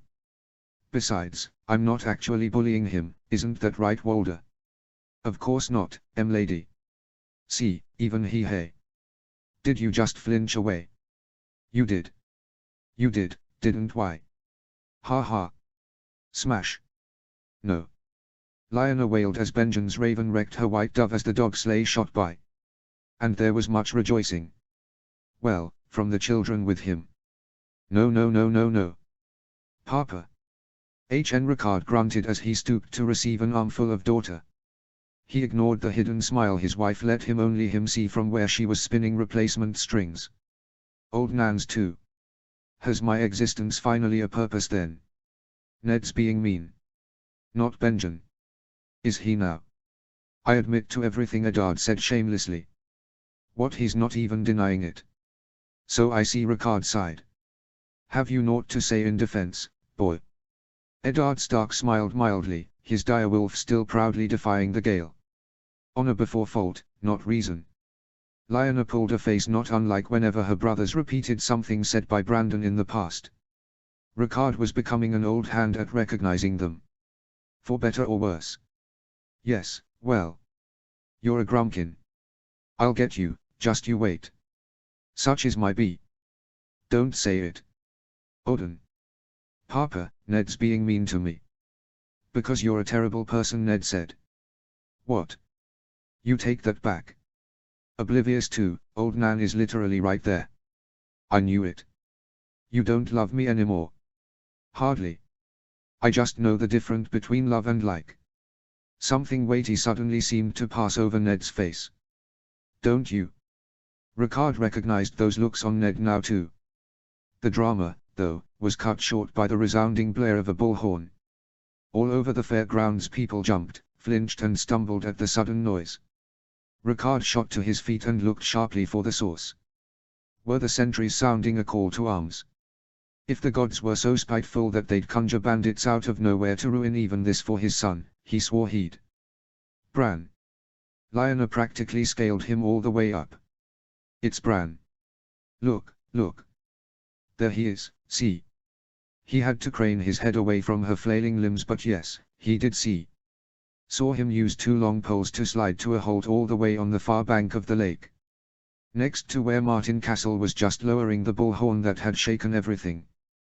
The boy let go of the sticks, stooped over to unclasp some odd, long boards from his shoes, then sat down and affixed something else to his boots. More shoes. Shoes over shoes. He then used whatever they were to all but fly across the ice. Stark guards pushed people every which way as he strode towards the edge of the bank, but Ricard still didn't get there before Brandon did. He heard his son's sudden turn more than he saw it, screeching to a halt in a way that sent ice spraying ahead of him. By the time the people realized who was pushing to the front and cleared the way, Brandon was already shooting away with a torch that Eddard had given him, and since when was Ricard so easily distracted from his other children? Ricard stared after his firstborn. Was he gliding on blades? Brandon scraped to a halt in front of the great bonfire, wound back and threw the torch all the way to the top. A sudden gust blew it askew, and had the gods chosen this moment for their tricks, Ricard might not have completely gone Bran the Burner, but there were plenty other levels of angry between him and there. Thankfully, the torch was not pushed enough that it didn't land more or less where it should. The wood and straw soon caught and burst into a merry, crackling blaze. The boy turned around then and cast his eyes over the crowd. Oh, why not? Ricard Stark turned, took the guard captain's own bullhorn and climbed onto the nearest pulpit. Let the games begin. The Lord Paramount of the North imagined he'd never heard cheers so long and mighty even at his wedding, but in that moment he had neither eyes nor ears for any of them. Barely wearing more than summer wear and standing on the ice to the backdrop of the tallest bonfire, his son looked every bit the lord he would one day become. The boy had all the entitlement of one too, because he showed no qualms about making every last of the drudge work involved in his father's problem. Case in point, the brat just begged off to make water. Oh, it was just as well. Ricard had literally been raised for this. The mainstays were as present as ever, with carving, baking, sewing, even wrestling, fist fights and some archery. As always, though, the best attractions were the novel ones. Even after a moon of preparing, Ricard was still surprised at the variety of things his son had come up with. Battledore and shuttlecock, sleigh racing, kiting, frisbee, skiing, skating. True to form, the games immediately became outlets for everyone's unresolved feuds and seasonal mood swings. Sometimes before they even properly learned the rules. Usually from fishermen, oddly enough. It turned out Brandon had roped them into learning the games beforehand so they'd teach them to everyone else and act as scorekeepers. On account of them not having much other way to contribute to the fair itself for obvious reasons. Also, because Brandon wasn't about to run around doing it. Having washed his hands of any responsibility, his boy was now teaching skating to whoever wasn't afraid of falling over half a dozen ways. Incidentally, this meant that the increasing number of contests and the resulting chaos were entirely Ricard Stark's problem. But it's not like he'd ever put such pressure or responsibility on his son at his age, and Ricard had been raised for this. He was easily able to assign locations and schedules while keeping paths clear for traffic, even as he set aside some time for himself. He wasn't about to attend a fair without partaking of the festivities. Especially when Brandon had worked so hard on them. In particular, Ricard gravitated towards two games that seemed entirely out of this world. They had him convinced his son had decided to avenge himself on the cruel hand he'd been dealt. Specifically, by living literally off the back of a certain gibberish problem. Which still cropped up fairly regularly, to hear Wallace describe it. Various unguarded comments from his other children and even his wife indicated the same.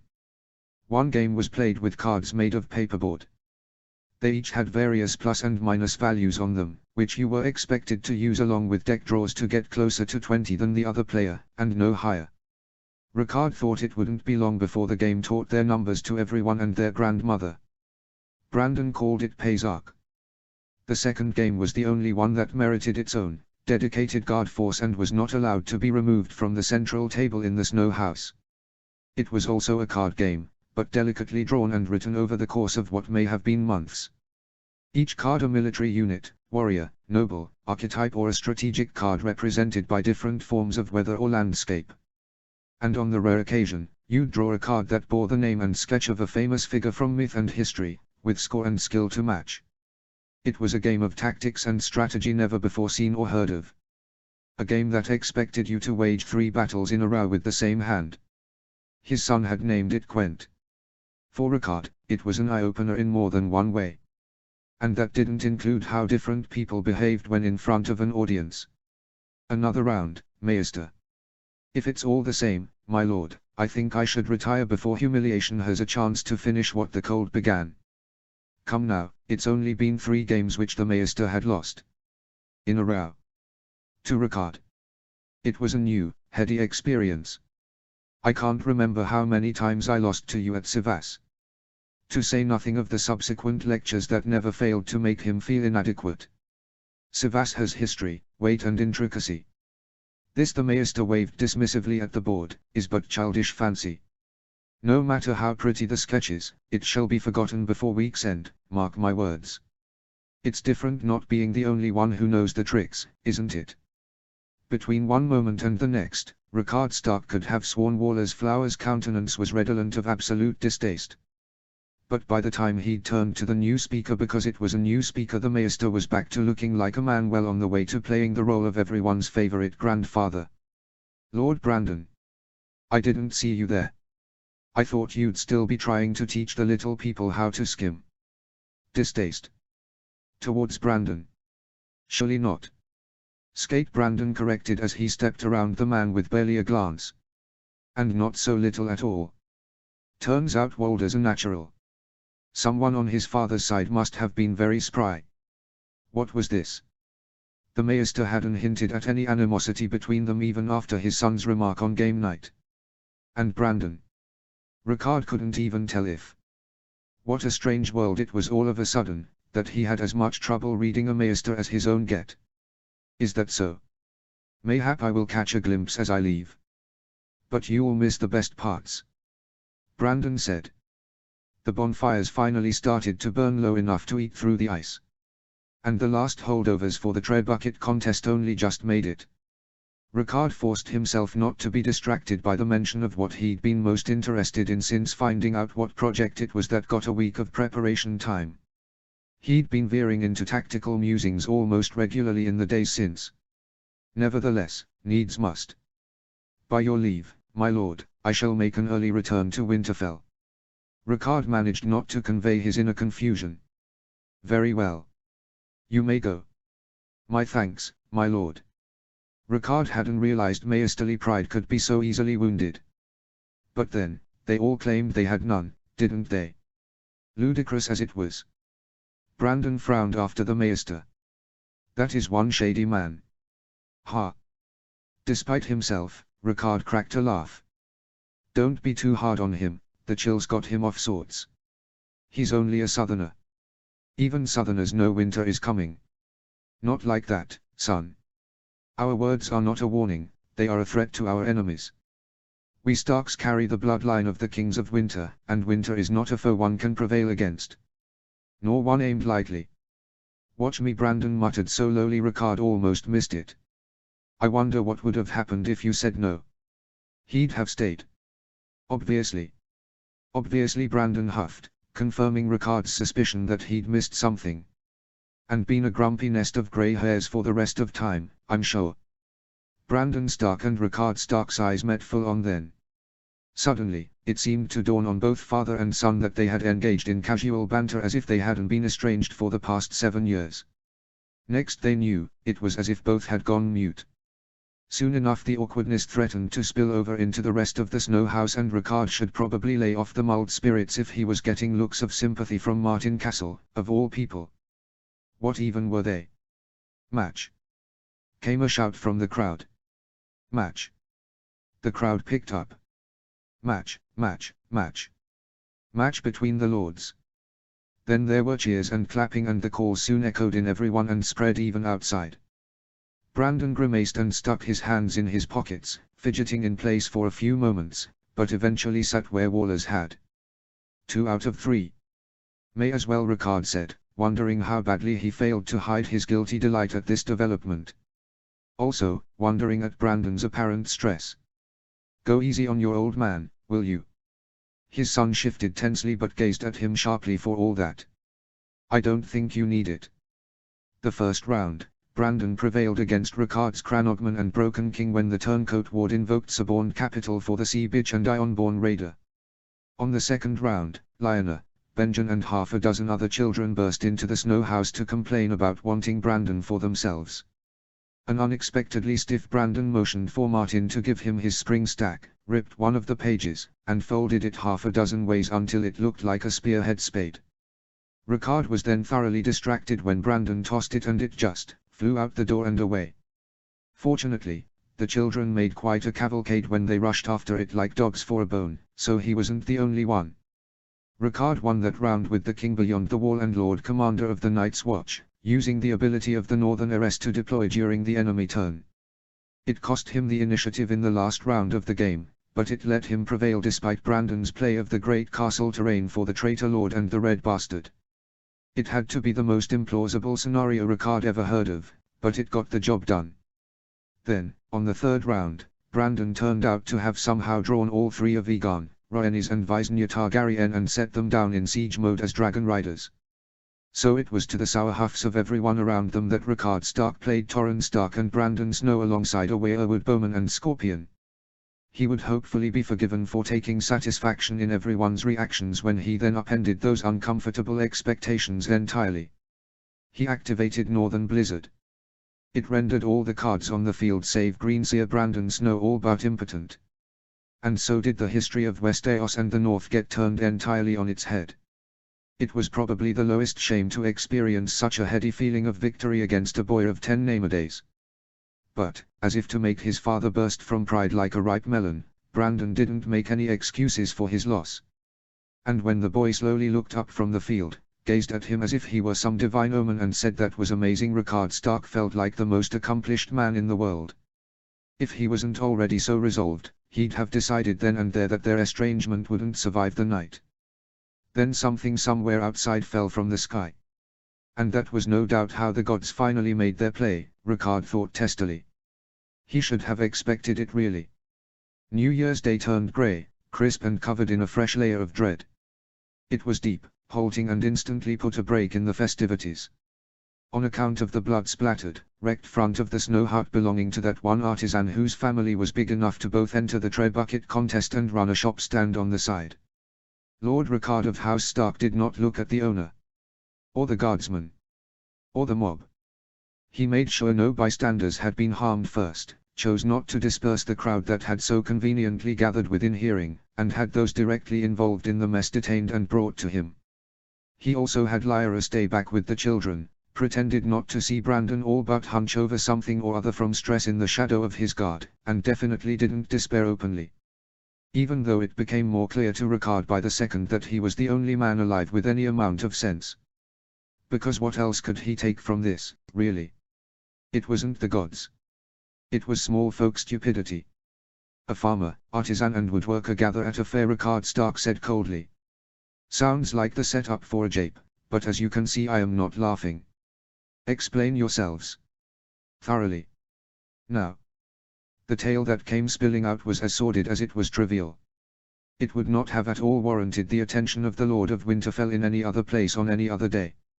Save perhaps if he'd had reason to care what a tray bucket was without his son being the one who thought it up. Farmer signs up, woodworker signs up, artisan signs up and has his brood put up a trinket stand for extra profit. Men build their machines, men bring them to the fair, men jape at each other's expense. Men scull, men jeer, men drink themselves stupid and slur over who will surely win the gold dragon prize. Artisan insults farmer's manhood while farmer's son is wooing woodworker's daughter to the side, prompting the son to get even. And your way of getting even was to launch a pig's bladder filled with chicken blood out of an unproven craft and hope it would somehow miss everything else while it flew over the entire fairgrounds. The boy of 4 and 10 flinched at his lord's biting tone and wilted right where he knelt between two guardsmen.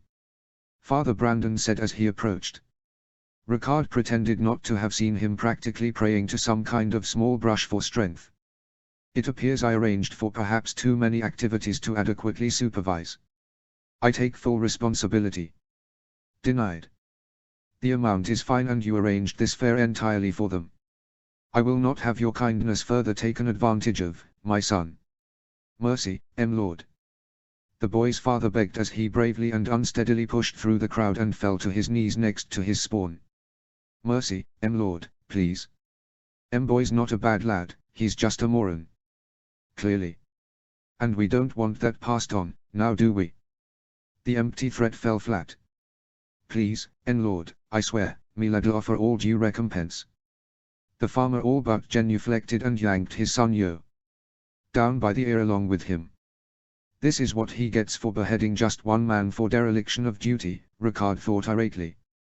Then again, probably not.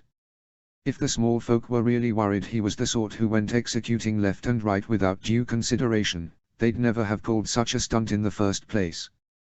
Brandon. Can you tell me why stupidity is not an excuse in this instance?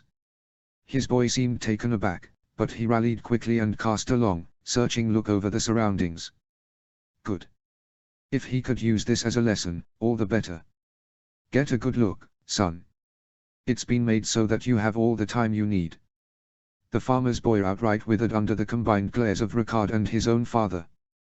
Truly, shame was among the world's mightiest means. Projectile fell at an angle, Brandon said. Muttered really, rubbing his chin as he walked around. Payload struck top edge of entrance. Snow hut integrity already undermined due to unfinished front. Despite this, damage limited to front and interior. Minimal splash damage. No collateral damage to neighboring stalls or huts. No persons harmed besides the owner who happened to just be exiting when the projectile struck.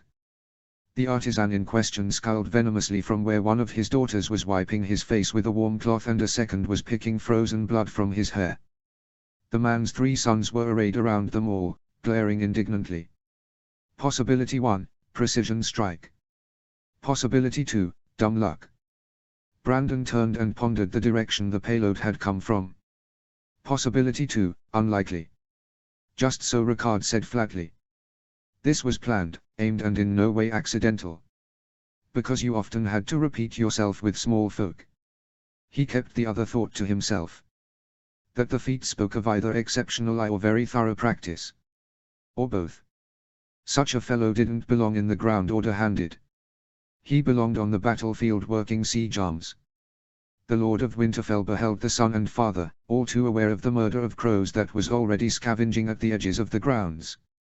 He was even more aware of Brandon stopping his walk where Ricard could see him pointedly not pleading with him to let the matter go. That was all right. He didn't need Brandon to be decisive or ruthless at his age. It was easier to teach a kind son to be fair than one who didn't care. Worse so if he were wicked. Nevertheless, he would abide by his decision that nothing was going to ruin Brandon's winter fare. Come evening, Ricard Stark had Brandon on his left, Lyra and the other children on his right, and they were all sat in the lone stands that had been erected for their family, playing referee. The Red Army's cavalry prevails against the Blue Army's infantry by a 2-point roll difference despite the shield wall maneuver. He waited for the men on said team to push and tug the tokens into place on the ice with their long crooked poles. Unit successfully maintains cohesion and remains in play for another turn. Reroll initiative. On the ice, Old Nan's boy used 2 flags to signal the order. Shortly after, the now familiar wind-up noise signaled the payload being launched out of the tray bucket. The melon-sized wooden dice clattered to a stop almost perfectly in the middle of where the armies met. Ricard didn't watch for it, or how Walder skated over to examine the result. He kept his baleful gaze on the fair as full of a sun the whole time, challenging though it was to do so in the dusk. The light of the bonfire was the only thing to see by now. Fortunately, it was a very large bonfire. When does this get fun? Lyanna complained around her maple snow cone. What, you mean like you? Ned asked as he chewed on his latest wedge pie. Because Brandon wouldn't let it pass without also inventing a new dish or 3, apparently. Aren't you the one always raving about being a warrior? I'm not talking to you. Gods be good, finally some peace. Lyanna made to upend her snow cone on Ned's head, but Lyra took it away and gave it to Benjen instead. Hey. Thanks, Mother. Give that back. No. Slurp. Ricard ignored the family drama in favor of the subject of his continued scorn. Which, admittedly, had been fading more and more as the maidenless fair continued to carry out his punishment. Ricard had him running from one end to the other of the lake and, firing both sides' tray buckets. It wasted the lad's time like he'd wasted everyone's and made him into a spectacle. Embarrassed and shamed him for the whole first third of the war game. The only mercy he allowed was letting Walder teach him how to skate, mainly to spare themselves having to wait forever while he ran back and forth around the lake. But even that consisted more of helping and outright carrying him for the first couple dozen attempts. A very mild punishment for the unpleasantness he'd caused the gathering before all this, but it served as powerful motivation to learn useful skills quickly. Shame really was among the world's mightiest weapons. Look at him go, Brandon murmured. I think his sweetheart might be more impressed now. That was another thing. The whole routine also confirmed to Ricard that the lad learned quickly on his feet and had not just endurance but quite the keen eye. His aim improved dramatically with each game round. Now it was really something to behold, even when he was shooting the enemy's equipment. Ricard had already made a note of the boy's name on his spring book, but he'll probably remember him next muster even without it. He wouldn't say so though. The lad would probably take it as a reward. People are really having to squint now, Brandon commented, echoing his earlier thoughts. I can barely see the far ends of the battlefield even from here. Fog of war, son, Ricard said. They think to take up arms against their neighbor, they can take this glimpse into how the other half lives. The 1%, more like. Just so, Ricard said dryly. Though I agree the dusk is nearing the point where it will soon turn against the game's purpose. Which was to say, an all-out brawl may still be in the making. The artisan and farmer, who'd somehow come up with the same overall tray bucket design and made it man-scale instead of miniature like everyone else, had accused each other of stealing the other's idea. Guards and basic northern decency had prevented violence until the farmer's son took matters into his own hands. The disturbance only seemed to have exacerbated tensions though. Case in point, the two fathers had since been leading the opposite sides of the field. The game nevertheless continued the back and forth for a time. It was a surprisingly engaging experience, despite the increasingly basic tactics used as the better units kept being eliminated. Some of the engagements in the War of the Ninepenny Kings had actually been worse from the start, compared to what Ricard was seeing today.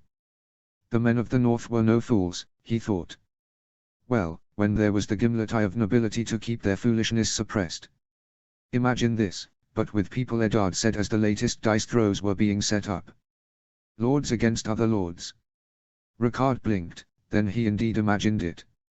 In fact, he could imagine it very well. Exactly. Lyanna said as if it had been her idea all along. I bet that would actually be fun. Only it would have to happen over the course of many days across real distances, and Ricard was never going to take his daughter to play at war out in the Rills. Even disregarding what a loudmouth she could be. Or maybe the Lonely Hills, that would have a chance to draw in more of the High Lords and... Oh, Brandon muttered. Ricard forced his attention back to the present and thinned his lips at the latest and most troublesome dice results. Checking the field once more, he was hard-pressed not to sigh. Maybe the gods had been making a play all along if this was the result. The same formations. Close enough combat roles. Equal initiative. I believe I am about to regret making even this one allowance. But really, what were the odds that they'd hit all three conditions for a real fight between the factions? It wasn't supposed to happen, even with the obvious collusion. Lyra primly got to her feet. Come, daughter. Benjen. I believe there is an all-new batch of pies and snow cones calling us. What? But I want to watch. Lyanna cried. Ricard Stark again ignored his own family drama and stood. The conditions for trial by combat have been met. Oh hell no, it'll just turn into a shit show. Brandon groused and stood.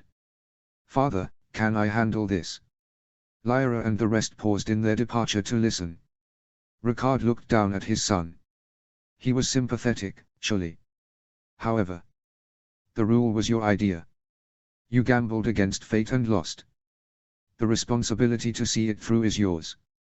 And if you renege on your word, the responsibility for the consequences will also be yours. I'm not saying don't do it, Brandon denied. Maybe, reinterpret it a little bit. Choose the type of combat right. I have something I've kept back. I wasn't sure I'd have enough takers, but it might just work for this. You may be disappointed, then. When the mob wants blood, they seldom settle for less. And the crowd seemed just as eager to see an all-out brawl as the teams were. That should be fine then. Half a turn of the hourglass and much loud cheering since, Lord Ricard of House Stark was laughing himself sick. Look at him go. Look at him fall. Shut up, Ned. Ha. Missed. Everyone sucks, isn't that great? Daughter. Mother. Lyanna. Lyanna. Oh, you two shut up. Son, I have to say, Ricard said, trying and failing to stop laughing at the sheer ridiculousness of what he was seeing. When you say you'll end it rightly, you certainly do. And gods, the pratfalls. I'm glad you're enjoying yourself, his boy groaned. Most certainly. He pushed through his laughter with difficulty. I might want to see it reprised in the future. What do you call it? Brandon huffed. It was supposed to be hockey, but who the fuck even knows what this is? More gibberish. Something to love to hate, looks like, said Eddard. I thought the aim was to not throw blood at the mob, Lyra said exasperatedly. I didn't think they'd be this bad, Brandon groused as the fishermen strained to keep their fishnets up lest the latest player careen face first into the bonfire. It still had nothing on the lad who'd had to be carried off after the puck nailed him in the nose. The crowd had loved it. Bran's a dummy. Lyanna crowed. Welcome to tonight's all-new game. I'm the heir to the North. Now here's how you play, and everything I don't have rules against. Like shoving, Ben said. Or bucking. Shouldering. Smashing. Batting the puck at the other guy's face rather than the goal, Lyanna said sagely. I'm the bladder-tossing moron's father. Ricard got into it with a look at the man that was sitting the game out, looking gloatingly vindicated as his son demolished the competition. Everything I say is driven by the grudges I hold against every other hoary brigand in Wintertown. "I will now go silent," Brandon said just as flatly. Just in time for the players to teach young children some new swear words. Blue team lad proceeded to embarrassingly miss the netted frame by several yards, which rendered moot the point of restricting Walder to defense lest he destroy the other side entirely. Much cussing ensued. "Oh honestly," Lyra griped, not even bothering to try covering Lionel or Benjen's ears anymore. That was when the bonfire dropped several feet at once and a burst of steam billowed up through the flames with a whistling crash. It should have marked the end of the game, but Ricard decided to allow one more pass. Later that evening, the end of the newly dubbed Great Winter Fire was expedited in a way that no one expected to work as well as it did. The farmer's boy was still looking rather shell-shocked after Brandon conscripted him to hit the bonfire with the biggest tread bucket missile he could fit. Truth be told, Ricard had to put some minor effort into masking his opinion as well. He had not expected the explosion of steam that resulted upon the fire falling into the lake wholesale. It had been loud, hot and spectacular. It also had the benefit of blowing away the leftover, charred stumps while still being far enough that no one got covered in soot or ash. After that, Brandon begged off to arrange the send-off. Which, naturally, meant that overseeing the preparation for departure and everything else was once again his father's problem. It was proving to be one of the best problems Ricard Stark had ever had. "You wish to stay?" "Yes, Lord," said the fisherman that the others had selected to speak for them. "More than just tonight even. Might not pan out, but if these here huts work as well as they say." As he stood on the lake bank, Ricard looked from the man to his fellows who were already casting forth their nets through the great hole left in the ice where the bonfire had been. The three, newly lit smaller fires painted dancing lights and shades upon them, but he could see enthusiasm in their every move all the same. An overnight stay by the fishermen had been part of the plan to begin with, as even a middling catch was expected to recoup the food costs of the fair. But for them to want that extended indefinitely. "Lord. Your request is granted," Ricard said, taking the offered chance to reel back on the optimism he didn't dare trust too much these days. "I'll leave a squad behind to guard and ferry messages as well. We'll see how it goes and talk again in a sennight." "Thank you, Lord. You may go." As the man left with a spring in his step, Ricard turned to the nearest snow hut, thoughts swirling in his mind despite the skepticism he tried to summon up. A permanent fishery. Just out of Winterfell. In winter. It was too much to hope that it would prevent all their food problems. The lake wasn't exceptionally large, so the supply might not last. Overfishing would certainly become a problem if they caught too much. But if even just a handful of permanent fisheries could be set up, maybe around the Long Lake or down the White Knife. "Husband. Is everything well?" "Yes," the man said honestly, turning to her and the children. They all had large sheets of paperboard in their hands, folded several times. "What's this?" "This is the send-off," Brandon said, kneeling and spreading his paperboard on his cloak, which he'd spread on the snow. The boy folded it into a hollow, four-sided shape, then laid the fifth section on top and sealed it with tallow dripped through a torch flame. It froze immediately after, leaving Brandon holding what was basically an upside-down, four-sided paper basket. Looking up from where he stood on the lake bank, Ricard noticed many similar things being handed out by the fishermen and artisans to the people, who were holding them quietly and expectant. Brandon passed the first to Ned and made another for each of the family. Then it finally came to Ricard, and Brandon turned out to have put special thought and effort into this last one. The Stark direwolf was drawn exquisitely on all four sides, its eye scratched or treated somehow to be almost transparent. Finally, Brandon signaled for Martin to give him the last items. They were wicks. Small hemp wicks dipped in hooked, wooden thimbles filled with rapeseed oil.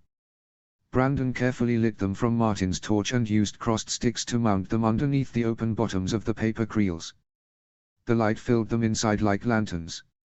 That's what they were, Ricard finally realized. Lanterns. Right then, Brandon said, holding his own lantern aloft. Now we wait to see if anyone starts a fire. They waited. Quietly. Respectfully. Up until even the busiest fishermen finished casting their nets and got lanterns of their own. A deep hush fell upon everyone, deeper and softer with each new small light that winked on all around until it looked like they stood within a sea of stars. And with every moment that passed, the lantern grew lighter and lighter in Ricard's hand. Eventually, Brandon scrutinized his wick and stuck a hand inside. That should be good enough. His son looked up at him then. He looked eerie and almost unreal in the shadows cast by orange light. Father! Will you send us off? 1,000 thoughts and one fell together in his mind, and Ricard Stark suddenly ached to toss whatever it was away and reach for his son and embrace him with 100 praise words on his lips. But Brandon looked so comfortable and peaceful where he was. And if they both had anything in common, it was that they prioritized what job first needed doing. So he didn't do any of that. Ricard Stark looked at the lantern. The sun seemed to gaze at him through the direwolf's bright and golden eye. He raised it high and let it go. And the sky lantern rose up like an ascending sun, followed by all the hundreds of others into the starry sky like golden sundrops swarmed by fireflies. 273 AC-. Back in the War of the Ninepenny Kings, after the whole cock-up that forced Ricard into the thick of it instead of returning home like his father had ordered him to, Lord Edwyle Stark told his son two things. When a father gives to his son, both laugh. But when a son gives to his father, both cry. And what greater thing could a son give his father than himself, sound and hale? At the time, Ricard had thought the man was just covering his own ass for breaking into tears in front of everyone else. Even today Ricard held the same opinion, seeing as everyone else included not just Ricard's but also his father's age peers. Lord Stefan Baratheon of Storm's End and Lord Jon Arryn of the Air. More than that, though, Ricard had immediately thought of over half a dozen things he could have given his father that would have made him do much different things than cry. Alternatively, he could have given or done things that would have made only one of them cry. Hey father! As Nightman burst out of the snowdrift onto the road proper and finally managed to break into a gallop again, Lord Ricard of House Stark was hard-pressed not to snarl.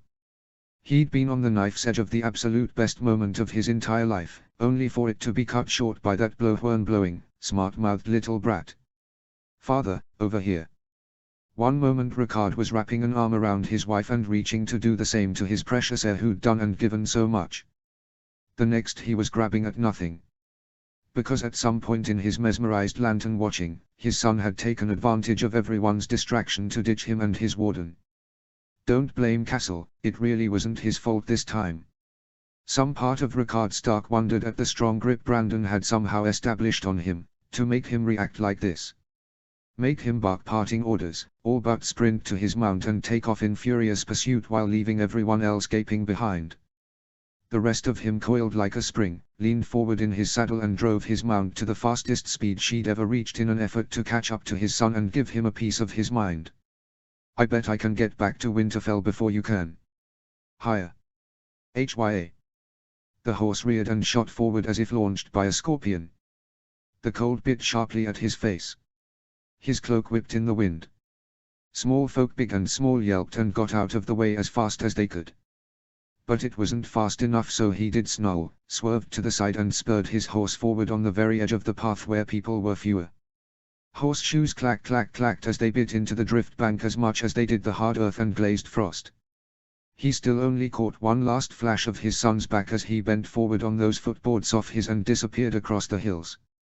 For a moment, Ricard Stark actually considered trying to cut through the snow a second time. But it nearly reached Nightman's knees in places, so he'd doubtlessly just slow to a crawl like the first time. A problem that his son didn't seem to have as he all but flew across the snow on those skis of his. No matter. He'd just need to circumvent him. Brandon might be able to cut straight across the hills, but whatever gain he made now would be lost soon enough. Winterfell was built atop the highest plateau between the Wolfswood and the White Knife. Unless Brandon had the agility of a grasshopper, the endurance of a direwolf, and the strength of a giant in those small arms of his, he'd be plodding uphill all 5 of the last miles no matter how hard he pushed with those 2 sticks. Ample time for an able horseman to cut him off, even by the long way along the King's Road. And Ricard was more than merely able. Why, if he kept up this pace he should easily reach Wintertown, cut through it, cut through Winterfell even, and come out of the North Gate to welcome his heir home like he deserved. High and not so high up in the sky, the lanterns seemed to be of the same mind. Already they all but lit his path, seemingly pulled to Winterfell ever faster the further they climbed the winds on high. Thus it was that Rickard of House Stark raced to Winterfell, grunting from the wild pace as much as from his simmering indignation at the sheer audacity his blood had dared put on display. And as he did, he wondered if any among his father and grandfather and all his cousins in Essos ever had days like this. Probably not, he mused wryly as the wolf's blood failed miserably to keep it simmer under the blissful assault of every wholesome emotion conjured by this, the best day of his life. He wondered what that said about him, seeing as those newest and best feelings were wholly owed to Brandon having taken it upon himself to completely destroy their relationship. Proven to possess the wish and the will and the ability and damn the consequences. Unfortunately, the reverse side of those feelings only emerged at the end of the small folk frightening but otherwise uneventful gallop out of the seven hells he was still taking a long time to believe in, and good grief, his thoughts were really running away from him if Brandon was shooting southward on the hillside right along the wall. Rickard almost barreled through a donkey. Nightman proved to have enough self-preservation to save both their necks, but it was a close thing and it jarred him like the stepstone's worst hangover. That little rat. He must have crested the last hill and come east instead of keeping a straight line. He was never going for the north gate at all. And he wasn't even slowing down. He was just charging and laughing even though he was headed right for the largest and tallest of the snowbanks and ho ho ho hoshi dash. Brandon shot sideways down the hillside, shot up the snowbank and then literally flew over Rickard's head right as he rode past, laughing like a madman all the while before no. He lost control of his flight, tipped backwards and crashed headfirst into the snow pile on the opposite side of the gate. Brandon. Rickard Stark reared Nightman to a stop and practically jumped from the saddle. Brandon. All he could see were the sticks and the boards, and one of them had snapped right off his foolboy's foot, and even with the moonlight bright upon the white he couldn't see him anywhere. Don't just gawk there, you morons, help me. The two gaping sentries snapped out of their shock and ran over to help, but they were useless. Their armored bodies sunk into the snow even more hopelessly than he did. He tried to climb up the ridiculously large snow pile. First thing he did tomorrow was having snow hills this big, outlawed. Failed to get even 3 feet up before the snow broke under him and there was no movement. My lord, what? Here Rickard threw his cloak at the guard. Then his gauntlets.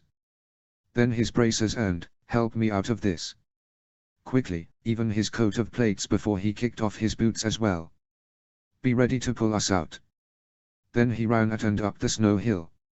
It almost sunk under his weight anyway, but this time he was able to crawl all the way up to the top, where he finally saw 2 boots sticking out upside down. Brandon. The ski snapped in half when he pulled at it, but that just meant less of an obstruction for him to dig and reach down and grab at wool and leather and then pull. Halfway through, the snow finally gave in and they both tumbled ass over tea-kettle all the way down to the ground. Off UNH. It was all Rickard could do to wrap himself around the smaller body until they came to a stop. Fortunately, the guards proved not entirely useless, so they didn't tumble for long. Not so fortunately, they each wore coat of plates. Leather packed or not, they hurt. Ah. No, not important. Brandon. Beneath him, his son sputtered dazedly in a rumpled mess of ice grains and snowflakes, blinking owlishly. You. He was all right. He was all right. He was all right. You. By the grace of gods in whose kindness and mercy he no longer believed in, Brandon was all right. You moron. No, even morons can be put to good use, if only to make people laugh at their stupidity or off sweeping the floor. An attention whore might be amusing in some way even if just by accident. Plenty of ugly people are decent and respectable and better despite their ugly mugs. Hells, even the whiniest cunts can be good for something, even if they make a fuss over nothing and are annoying as a flaming fart out of a dragon's mouth. But you lack wit. Dimly, Rickard realized that he'd jumped to his feet at some point and was shaking his precious son back and forth by his lapels. Several feet in the air. Violently. Never before in the history of the world have the gods come together to create such an abysmal mistake of a madman like you. Mad child. A mad lad. That's what you are. Suspended 3 feet in the air by his tunic, Brandon Stark blinked dazedly as frost and snow rained off of him, no fear of shame or cringe anywhere in sight. Well. I'm talking to you, whelp. What do you have to say for yourself? Next time I'll kill the landing. Ricard Stark became his own incredulous, sputtering mess. There won't be a next time. Which was when someone or other fell out of his cart in the background, wheezing helplessly under the onset of a sudden, inexplicable coughing fit. Lovely. Withholding a sigh and pointedly not looking around at the crowd of early returnees who found them a more interesting spectacle than the hundreds of floating lights in the sky, Ricard Stark put his son down. Then he motioned for his boots, put on his armor and did not do the same with his cloak. He used it to bundle his son up instead. "I'm not cold. I don't care." Although he could see it was true. Despite having been buried in a week's worth of snow, Brandon was breathless and flushed but did not shiver and showed no goosebumps at all. His skin wasn't showing any frostbite either, although he at least wore mittens. On the other hand, Ricard had never seen him wearing more than 2 layers, let alone a cloak, save during heavy rain. Nevertheless, he'd spoken truly that he didn't care. "Right now. Guards. Return to your posts. And you." Ricard barked at the commoner that couldn't seem to stop wheezing despite how everyone else was inching away more and more by the moment. "Disperse this snow mound. I expect it to be no more than 5 feet tall by the time the sky lamps go out. The guards will be watching you."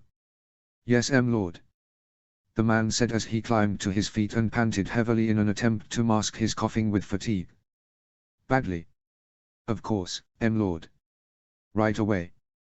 Gods, he really was surrounded by idiots, wasn't he? Glaring down at his son, Lord Ricard of House Stark pointed at the gatehouse. "Your chambers. Now. And don't even think to leave my sight again, do you hear me?" But as if to prove to him and the world entire that he really was born of madness, Brandon nodded in easy compliance and treated him to a look of such fond, earnest elation that it was Ricard's turn to be left breathless this time. If not for his long-ingrained aloof mannerisms, he couldn't imagine what sight he would have made. They entered the keep to a backdrop of moonlight, skylights and very loud silence from the gathered crowd. Well, after Brandon stumbled, crouched to unfasten his ruined overshoes and went around to gather up the remains of his skis. Ricard allowed it, if only because of yet more surprise that needed settling. Those reverse clasps seemed terribly convenient. Could they be applied to anything else? Speculation and considerations only flowed freely from there. Chiefly around the skis themselves. For all that he'd scared 10 years off his life, Brandon had just proven they could make a man match horsemen in full gallop. At least under the right circumstances. It remained to be seen what the full breadth of those right circumstances were, but Ricard could already see them in use when horses couldn't. A bad enough blizzard could close passes and roads for many moons, to say nothing of how snow made the bulk of the northern plains and hills all but impassable to men and horse alike once it piled high enough. Which always happened by the 3rd moon of winter. Then there was how Brandon and Martin had come to the fair via same means. If skis worked for full-grown men as well as they did for light-bodied boys of 10. The walk to Brandon's rooms was one of deep thought. About scouting, hunting, force projection and cross-country travel through the entire winter season. Maybe with the occasional forward outpost here and there. A snow hut every dozen miles perhaps. He could already see a network appearing atop the map of the Northern Kingdom deep in his mind's eye. 273 AC-. Once they reached their destination, Ricard cajoled Brandon to go change. Made it a command when the boy said that he wasn't all that cold, honest. Cold or not, Brandon was wet after the frost and snow melted on the walk over. He wasn't quite soaked, but it was close. Ricard himself had been feeling the bite before the natural Winterfell warmth seeped into him. And his proper winter clothing had shaken off most of the snow before that, instead of it getting everywhere. "I don't know or care what bestowed this grit against the cold on you. Now get going." "It's just breathing and exposure," Brandon muttered, but went to his closet to change. Ricard took the time to stoke and fuel the fire in the hearth. Fortunately, the servants had been diligent in keeping it so it didn't take long. He then lit a few candles and got acquainted with the place for what was practically the first time. Brandon's chambers could be mistaken for a maestas. The desk was covered with papers small and big. There were stacks of sheets piled along the walls. All but one of those walls, the one with the window, were covered in bookshelves stuffed to bursting. Though most of them weren't even loaded with actual tomes, but spring and ring books one after another. Ricard didn't go rifling through them. But he did move closer to the desk to see what Brandon had last been working on. There seemed to be a whole stack of drawings. That was what finally made him give in to the urge to pick through them.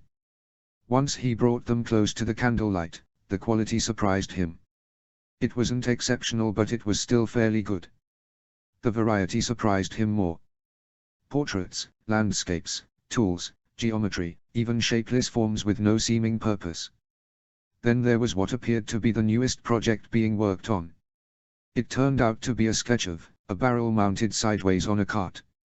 Except two of the wheels were mounted at the front and back of the barrel, rather than the cart itself. I guess now you know why I had to reverse engineer paper, Brandon said from behind. Awkwardly. I went through so much that my allowance didn't cover it even after Mother doubled it. Not on top of everything else. Then I kept running out, and no amount of coin was going to make ships any faster. Ricard had already suspected as much. Even spread across years, Brandon's various enterprises were a bit too extensive for the typical Stark heir's allowance. They only seemed poised to expand too, perhaps beyond what even his more successful investments could cover. Within a reasonable time frame at least. The latest drawing kept pulling at him though. The barrel had some strange attachments, and a sifter underneath it all for some reason. At least that's what he guessed. The sketch seemed unfinished. Barely even half done really. Much of the large paper was entirely bare as well, as if waiting for something else to be added. Below was what Ricard assumed to be the name, but it was done in wholly unfamiliar characters. His heart sunk a little at the sight. Brandon should have regained his words, was that not true? Could he not write? But it couldn't be, could it? Not with the games his children played. Not if he taught them letters. Father, I was going to murder you. Ricard spoke the words calmly. Levelly. Because if he forced Brandon even now to bridge the void between them, it would mean his final, total failure as a father and as a man. The last time I was here, long ago. It wasn't because I missed you. Wanted to hold you. Or because Lyra was growing spent being the only one caring for you. Though all were true. No, it was so you could tragically drown in the bath. Dead silence. You were weak. Broken. The fever had taken your senses and your words. All signs showed you to be a lackwit. And your mood swings promised a life cut short or, worse, one of long hardship as you grew in body but never developed in mind at all. I couldn't bear the thought of you leading that in life. The quiet stretched. Like the grave-like silence deep in the crypt of Winterfell. I was going to murder you. Even as I saw you could still recognize me, I was going to murder you. As your face twisted with the effort to stay aware of your surroundings, I grew more certain that it would be a mercy. And as you tried and failed to walk to the bath on your own, I took it as more reason to strengthen my resolve. Then I lifted you. Placed you into the water. You were so light. It would have been so easy. I had your head in hand, my other on your chest ready to push you down. Then my hands touched the water. Ricard placed the papers back down on the desk. The lye soap stung my palms. The gouges from where I'd clenched my fists so hard that my nails had torn my skin inside and out. Then you started cleaning the cuts, slowly and clumsily but so kind and careful, and I couldn't do it. The winter winds batted and whistled outside, but even they seemed muted. For months I was certain I'd condemned you to a hellish caricature of living. I couldn't bear the sight or even the thought of what you were going through because of my weakness. I pushed you away. That was my second mistake. Castle was the third. I decided there wouldn't be a fourth, so I cut you off entirely lest I just make it worse. Put you wholly in the care of your guardsman and your mother. Perhaps I was just deluding myself, and that was the biggest mistake all along. Ricard sighed. But then you just seemed to thrive more and more the further we stayed apart. Even now it seemed that way. Although it may just be him overreacting to his failures again. Brandon didn't say anything. It was almost as if he weren't in the room anymore at all. Well, now you know, Ricard said, at last turning to face his son again. This thing between us. This is it. Brandon was standing in the middle of the room, arm raised and finger pointed while gaping at him stupidly. All at once it dawned on Ricard just what he'd done. And how. And when. He reached up to rub his face, grunting in irritation. At this situation. At himself. I am sorry, son, it seems I can't even stop myself from ruining the day of your greatest achievement. With a final sigh, the man let his hand drop back at his side.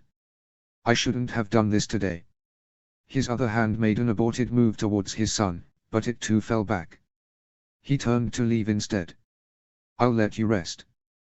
We'll talk more tomorrow. Don't you fucking dare. Ricard stopped and reached back abruptly. He barely made it in time to stop Brandon from falling face first into his backside. His son had tried to stop him by his tunic only to be yanked forward instead. He was so light, even now. The man turned to face him again. Or we can talk more now. That's alright too. Like fuck, this is alright. Brandon pulled harshly out of his grip and stepped back, shaking with angry tension. Ricard stood and watched as his son stomped to his desk, took his key from a drawer, stormed over to the door, locked it, then stomped over to the other end of the room and viciously threw the key into his closet space. Are you kidding me, old man? Brandon howled as he whirled on him. Shrieked really. His voice hadn't broken yet. You come and dump this on me now. I thought you might hate me. I thought something was wrong with me. I thought you thought I was a demon. What? Ricard balked, aghast. Never. Now you tell me. Gods. Brandon leaned against his bedside with a groan. Here I thought I was the idiot. If today didn't work, I was ready to force a confrontation to see if I was wrong about you not being a stone's throw away from becoming a child beater. What? At least then I'd know where you fell off the fence. But now you come here and just dump this on me. And you come out with it when I'm so exhausted and sleep deprived that I can't even give you the proper what for. This is bullshit. All this time I thought the world was keeping my dad away from me through some big hardship. But now it turns out you were just too busy being dramatic. Brandon. Oh, this is just great. Brandon. You're just the worst. Bran. I've been bailished. He's been what now? Damn it, Dad. Son. I hoped at least one of us would still have something resembling a moral high ground. The walls should have shaken with the howl. And yes, this time it was a proper howl. Loud and mighty and dripping desperation. It sent Brandon grabbing at his throat in pain. It made Ricard want to scoop his son up as if he were still much younger than 10 name days. Brandon faltered. His anger seemed to drain as fast as it erupted. He dithered, then he climbed to sit on the edge of the bed, hunching on himself and looking miserable. Ricard slowly pulled the chair from the desk and sat down, watching his son carefully. He waited for some time. Then some time more. Brandon made as if to say something a few times, but the words seemed stuck in his throat. So? Ricard said, trying to help him over whatever obstacle it was. Not that he found it all that much easier to break this particular ice wall. In the end, he just latched onto what had recently stuck out most. Bailished. Brandon grunted, falling back on the bed. Don't even get me started on that one. All right. Oh, for it means I'm screwed, okay. The boy pushed his palms into his eyes in frustration. Whenever I try to picture what House Stark's ultimate nemesis might be, it's always a small, skinny, green-eyed asshole with a dark pointed beard who's constantly selling us out and then laughing at our stupidity. Laughing at us. Laughing at me. Where was he even supposed to start? And come to think of it, hadn't he come across something like that in the Book of Names? The awkward silence returned. Son. Executing Roderick was justified. Brandon cut him off, because this also seemed the day to find out the many ways in which they were alike. For a moment, Ricard Stark couldn't comprehend what he'd just heard. What did you just say? Roderick was full of shit. Brandon snarled, jumping back off the bed and pacing around like a caged animal. His anger returned even faster than it had doused. Then the whole story came spilling out. I've been assigned to serve you, little lord. I'm your faithful guardian, young lord. You've had another episode, little wolf. You're giving me the runaround, wild wolf. My lord, you didn't really think I didn't see this coming with how often you mutter and mumble and growl sinisterly without realizing who else is in the room, did you? He knew where I was the entire time. When I tried to sneak out, he was right there waiting for me. He'd seen it coming weeks ahead. But instead of keeping me out of trouble like you ordered him to, he decided to bet everything on my grand plan instead. He disobeyed you. He covered for me. The only reason he even went around looking for me was because I ordered him, and even then he only used it as cover for me instead of him like I meant it to. Made sure to always be looking in the wrong place. And then he had the nerve to keep it all to himself all the way to the chopping block. Even though I also ordered him in advance not to. So much for vaunted knightly honor. So much for justice. What do they matter? What does he matter? As if I had any honor or sense to speak of that could outweigh even 1,000th of all that. What does an eternity of nothingness matter when you've up and decided that your scatterbrained, inconsiderate, rambling lackwit of a charge is Bran the Builder reborn? Aren't you? But the thought was buried under another. It turned out that even at his own son's expense he could experience vindication, Ricard thought emptily. And the servants, sheep-brained morons all of them, bought hook, line and sinker into my master plan. Because why the fuck should anyone spend 3 fucking seconds wondering how the fuck I supposedly evaded my personal guard and Winterfell's whole guard force? Never mind that I was 5 fucking years old. Never mind that I did it for half a day. Never mind that I was still insane. And how in all the hells that don't exist did nobody think to ask why Castle didn't just get a few dogs to sniff me out if he was really so desperate to find me? Well, it seemed that great minds weren't the only ones that could think alike. Though Ricard could easily admit he hadn't bothered looking this much into it at the time. He knew the man and his competence, so he did not need to pick at any finer details when he decided he had been deliberately derelict rather than neglectful. And neglect would have demanded censure regardless, at the very least. This even counting Ricard's already plentiful personal history of bad decisions, such that he had less trouble believing that people could lapse into such incompetence. By comparison, Lyra did pick at the finer details. Then she decided Castle had acted maliciously precisely because he did not get one of the kennel master's dogs to sniff Brandon out. Also, he didn't get someone else or even notify Ricard to help find him, which said further bad things. His wife had been very definitive in the short time leading up to the she not talked about it with Brandon at all. But that doesn't matter, does it? Brandon said, oblivious to his thoughts. The boy had his back to him now. Like he couldn't face him. His voice cracked as he spoke, spent-earned, and almost tearful. I knew. But didn't say anything. No, this he would know to bide. You were insensate for over a day. And I didn't say anything even after that. Brandon whirled on him, shaking with anger. At him. At his protector. At the ending. At himself. I didn't snuff the rumors. And then I went and basically threw mud in your face by apologizing to Martin in public with you right there. I usurped your authority. After I lied. I betrayed you. Ricard beheld his son, then slowly cradled his brow and sighed. You were a hurt child, lashing out in hopes that others would hurt as well. No, you of all people don't make excuses for me. The boy said tightly. I had no place. I had no right. I didn't even have justification. I was angry. It wasn't even you I was most angry at, but I was angry and you were the only target left and I wanted revenge. Sitting there and beholding his angry, shaking, grief-stricken son, Lord Ricard of House Stark wondered how, exactly, Brandon thought any of this was going to make him think less than the world of him after everything that happened since. He must have taken too long marveling. Dad. Brandon's voice was even more stricken now, if that was possible. Dad, please say something.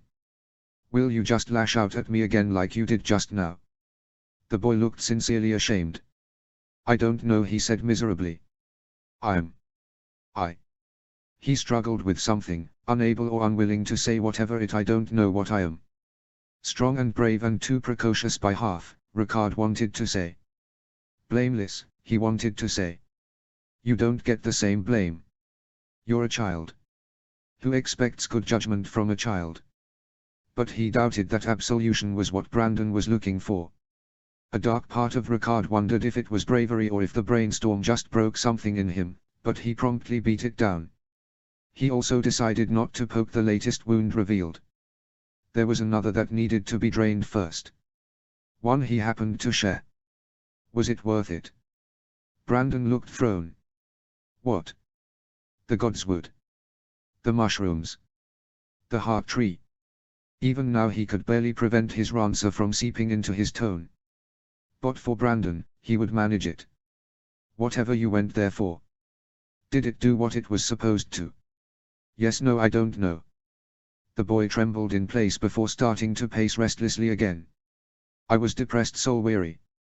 The PS magic mushrooms were supposed to help with that, they did. But the headaches kept coming back. I've had better success with bloody passion flowers. And what am I even supposed to say about the heart tree now? That the only reason I even went there was to see it glow. Congratulations, O Brandon of House Stark. You've accomplished your grand plan and a good man died for it. Welcome to Westeros. Have a nice life.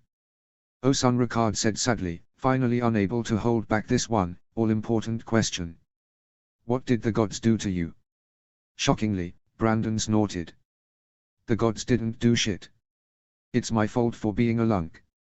3 whole years of living and it took seeing the bloody face on the tree to finally realize where I was. Bran the lunk, thick as a castle wall and slow as an ox. His boy stopped talking abruptly, but even so it was all Ricard could do not to feel adrift at the sudden, off-handed dismissal of his greatest source of spite and misery. It was all he could do not to be blown away by the bizarre and incomprehensible implications of that outburst. He forced them down eventually. Down with everything else when Brandon continued, failing to finish what he was about to say.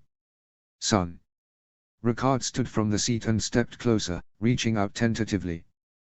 Brandon. The boy didn't seem to hear him, even as he slowly raised his clenched fists and visibly coiled with tension. Alarmed, the man quickly stepped in front of him, only to be faced with a sight that, quite frankly, scared the hells out of him. Brandon was tense, his eyes squinted fixed on nothing, and his thinned lips were twisting into a grimace of pain almost, as if he were waging some internal war with ghosts or visions. Oh gods, what even was happening? What more could the gods inflict on his boy now? Brandon! Ricard shouted, grabbing him by the shoulders. The boy snapped out of whatever it was, looked almost shocked to see him, then a look of sheer terror stole over his face. He gasped, lurched back from his grasp, smacked into the bed hard enough to almost fall off his feet, then lunged wildly across the room, all but crawling the last few steps to the closet and the cloak that was still piled on the ground at the foot of the door. Small hands dug and pulled at it until they found a pocket, from which they pulled a. This is a, Brandon said with a rattling breath, falling to his knees and hunching over it like he'd done earlier that evening after the tray bucket fiasco, Ricard recalled faintly. A toothbrush. Ricard felt horror curl in his belly when Brandon said that made-up word as if he'd almost forgotten it. This is a toothbrush. There were none like it. I made it. I will make more of it. But this one is mine. Its length is 1½ the spans of a full-grown man's hand. Its body is made of ox bone. The ox bone was sanded. Then it was bone-finished. Its head is made with horsetail. There are 28 tufts. Each bestowed 50 hairs. A total of 400 bristles exactly. As he spoke, Brandon brushed faintly trembling fingertips over each part he named. Ricard moved to stand over him and reached forward, but did not dare touch him. Brandon's eyes were open but unseeing, for all the attention he paid him. Which was none of it. Today is the 355th day of its existence, Brandon said, less shakily now. Somehow. It has been used 710 times. 12 hairs from the top leftmost tuft have fallen in that time. Along with 3 from the third left tuft. 4 from the bottom right. 2 from the right middle. And. Brandon looked at the fingers on his other hand. 1 from the bottom right. The bristles lost now number 28. The total bristles now stands at 1372. Brandon then abruptly took a long breath deep from the bottom of his belly that filled him all the way to the top of his throat, before he suddenly released it. Or part of it. Then he pulled air inward again, deep and harsh like he'd been drowning and just come up for air. Then again. And again 30 different times before he exhaled one more time and stopped breathing entirely. For over 100 heartbeats and 10, he didn't breathe at all. Or move. Or do anything else. Ricard counted them. The heartbeats. They pounded in his chest and his throat and his temples with all the weight of terror he'd never felt for anyone else save his parents just before sickness took them. Please, gods, don't take his son as well. Brandon abruptly pulled a deep breath and kept it for 5 and 10 beats before releasing it. Then the frightening, unnatural, thing repeated itself a second time. 30 times plus one exhale longer than all of them combined. As he did, the boy let himself sink to his back on the floor and lay still and silent and eyes closed and didn't breathe for twice as long as the first time when he was done. And on the third, he breathed in and out right where he lay 30 times spread over almost quarter of an hour. Then he just lay there. Loose and motionless for so long that Ricard literally thought he'd breathed his last. Son. The man seized his shoulders and shook him, panicked and distraught. Brandon snapped his eyes open and stared at him. Then his face sank with dismay. At everything. Nothing. Himself. Some terrible failure. Ricard recognized it because it looked exactly the same on himself. Son, what? Brandon lurched to his feet suddenly. He swayed. Ricard almost didn't react fast enough to steady him, such was his distress. The boy then staggered vaguely towards his desk, almost knocked over the lit candlestick if not for Ricard grabbing it, and then rifled through papers and tools and drawers for something even he didn't seem to know. Eventually, the boy stopped at one of the smaller paper leaves with the vague beginnings of a sketch or other drawn on it. Set it down. Then he just stood there staring at it. The fire from the candle and the hearth cast sinister lines and shades around his eyes. Ricard realized with all new mounting alarm that Brandon still hadn't taken a breath since the last time. Shit, Brandon whispered. Son, please. Ricard pled outright. I don't understand. Shit. The boy whispered shakily, a dark terrible secret looming in the shadowy silence of the room. Dad, Brandon finally took a slow, unsteady breath that seemed to go on forever and a day. Should be a. His face scrunched again with that horrifying mix of distress and a man fighting to catch some unseen ghost in the dark. A blast furnace. A what? But I barely remember the outline. Remember? From where? What has that maester been letting him read? And Brandon's voice was growing so unsteady and miserable. And this second part, when I started I could barely remember what it was supposed to look like. But by the end of it I couldn't even remember what it's called. I still don't. Fuck, before I saw it just now I didn't even remember drawing this. I'd forgotten it was even a thing.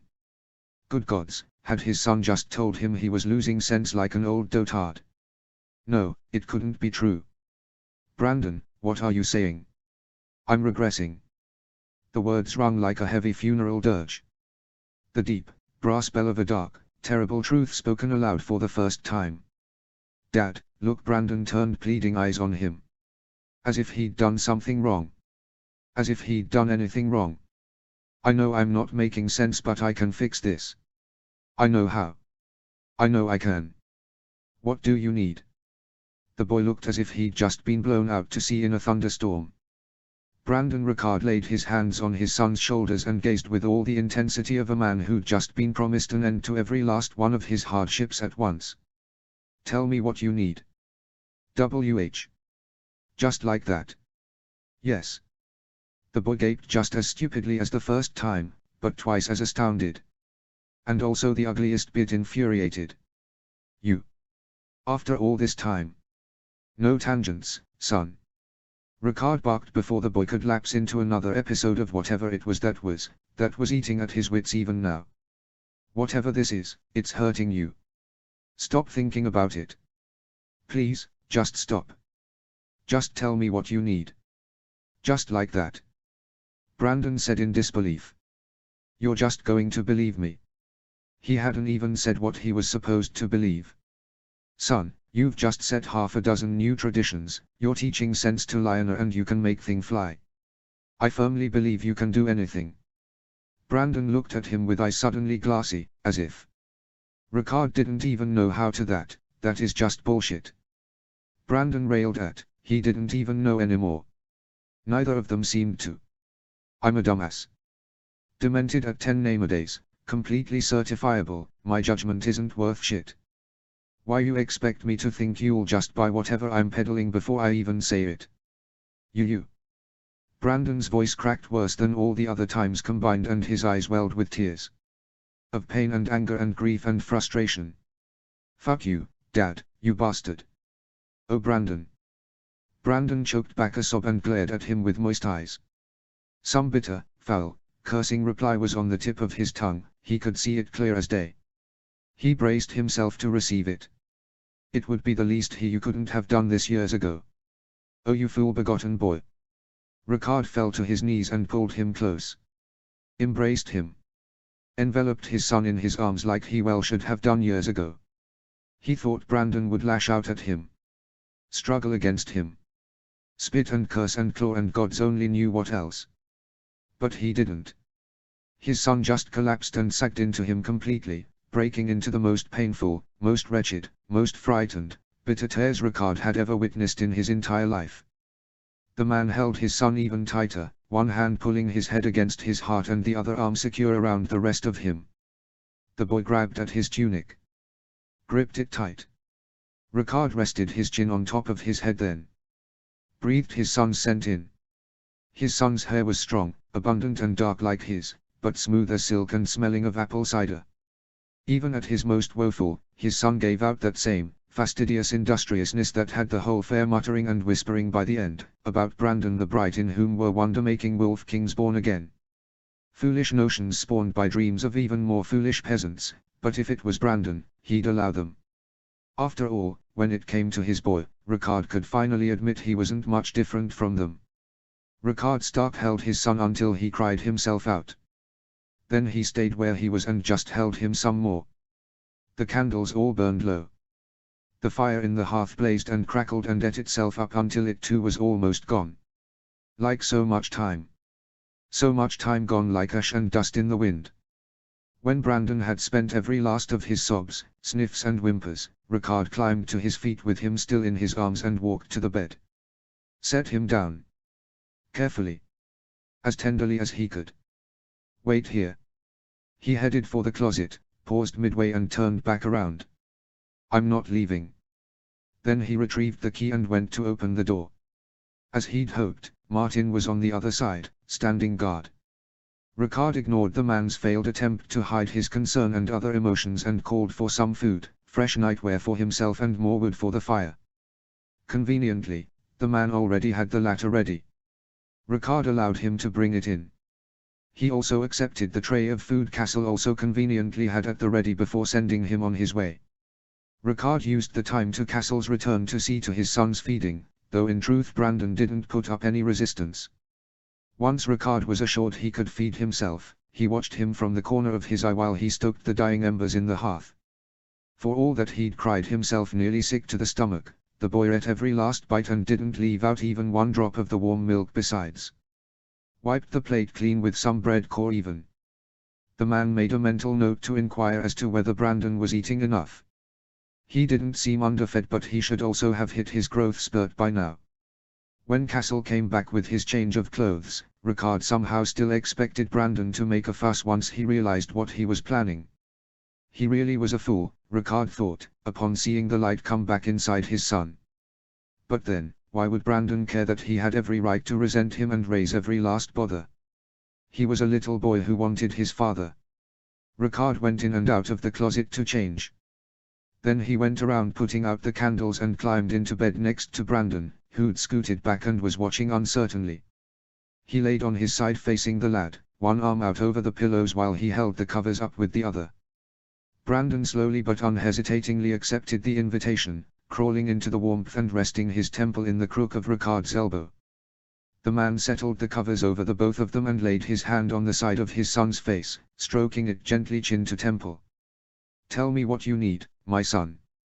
Tell me what you need and I'll give it to you. Tell me what you want and I'll see what I can do about that too. Tell me what you wish for and I'll know what lengths I have to go." It was the height of hypocrisy for him of all people to say that, but his son seemed to draw strength from it. Brandon was in his shadow now, yet his grey eyes glinted all the more brightly because of that. "I wish." He was going to answer in reverse then. "That was fine too. I wish I could have had this all this time." Ricard's heart clenched, but it was an old pain. "I want you to make it up to me." It twinged again, but this was something to which he'd already resolved himself. "Just tonight won't be enough, you know. You owe me, Dad. 7 years you owe me. I want my 7 years. All right." "I won't make it easy," Brandon said thickly, looking down at his chin. "I won't. Not anymore. I have standards. I want a father who's strong. I want you to be brave. I want you to talk to me. Fit me into your company as much as humanly possible. In fact, I want it to the point where me and the others start competing for your attention. You'll have it. As if any of that could ever be any hardship at all. And I want your promise that you'll grant me one request when I ask." Ricard blinked slowly at the boy who no longer felt up to meeting his scrutiny. "And what request is that?" "I don't have one now. Even if I did, I wouldn't want you to just do it. I'm 10. My judgment's worth jack shit. But worth enough to humor my young son's attempt at extortion." Yes. Gods, it was like his son wanted him to burst from pride in him with every word that came out of his mouth. He was thinking so far ahead already. "That being said, I make no blind promises. But I will give the request its due consideration when you make it." Brandon glanced at him. "Only briefly though. It's more than I expected you'd say." "The honor is entirely yours," I'm sure Ricard said dryly, masking his true feelings with practiced difficulty. "Now tell me what you need." "A bag of weirwood seeds, a bag of inner shavings from roots of a weirwood tree, and a week out in the middle of nowhere." Lord Ricard of House Stark wondered if he was going mad all of a sudden. He could have sworn he just heard his son, who'd just a short while ago dismissed offhand all of his father's beliefs that the gods had been tormenting him for whatever reason, claim that his cure and salvation lied with those same gods. Brandon was completely oblivious to his father's religious crisis. No one else should know. Especially not Wallace. He all but growled the last name.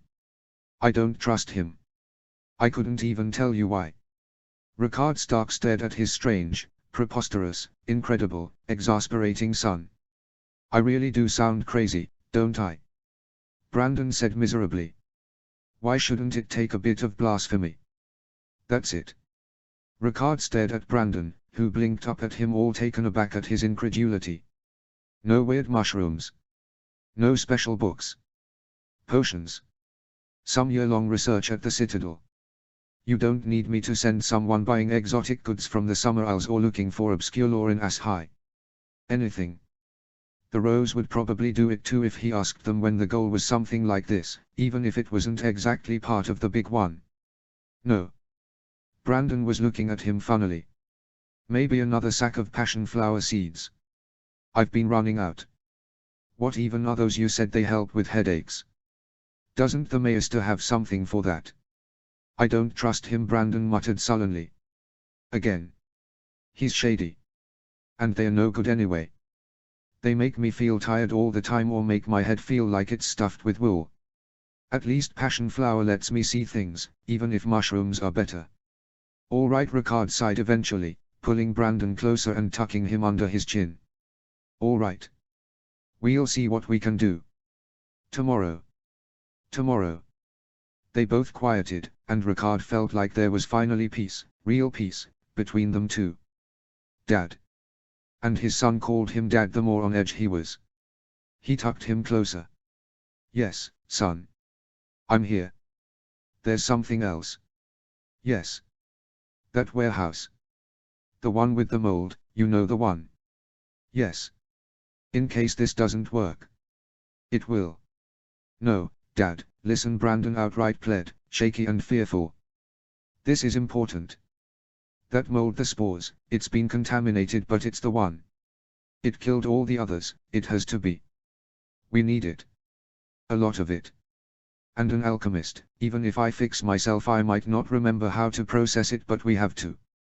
No matter how many steps, no matter how long it takes, we have to. Son. Dad, it can kill the plague.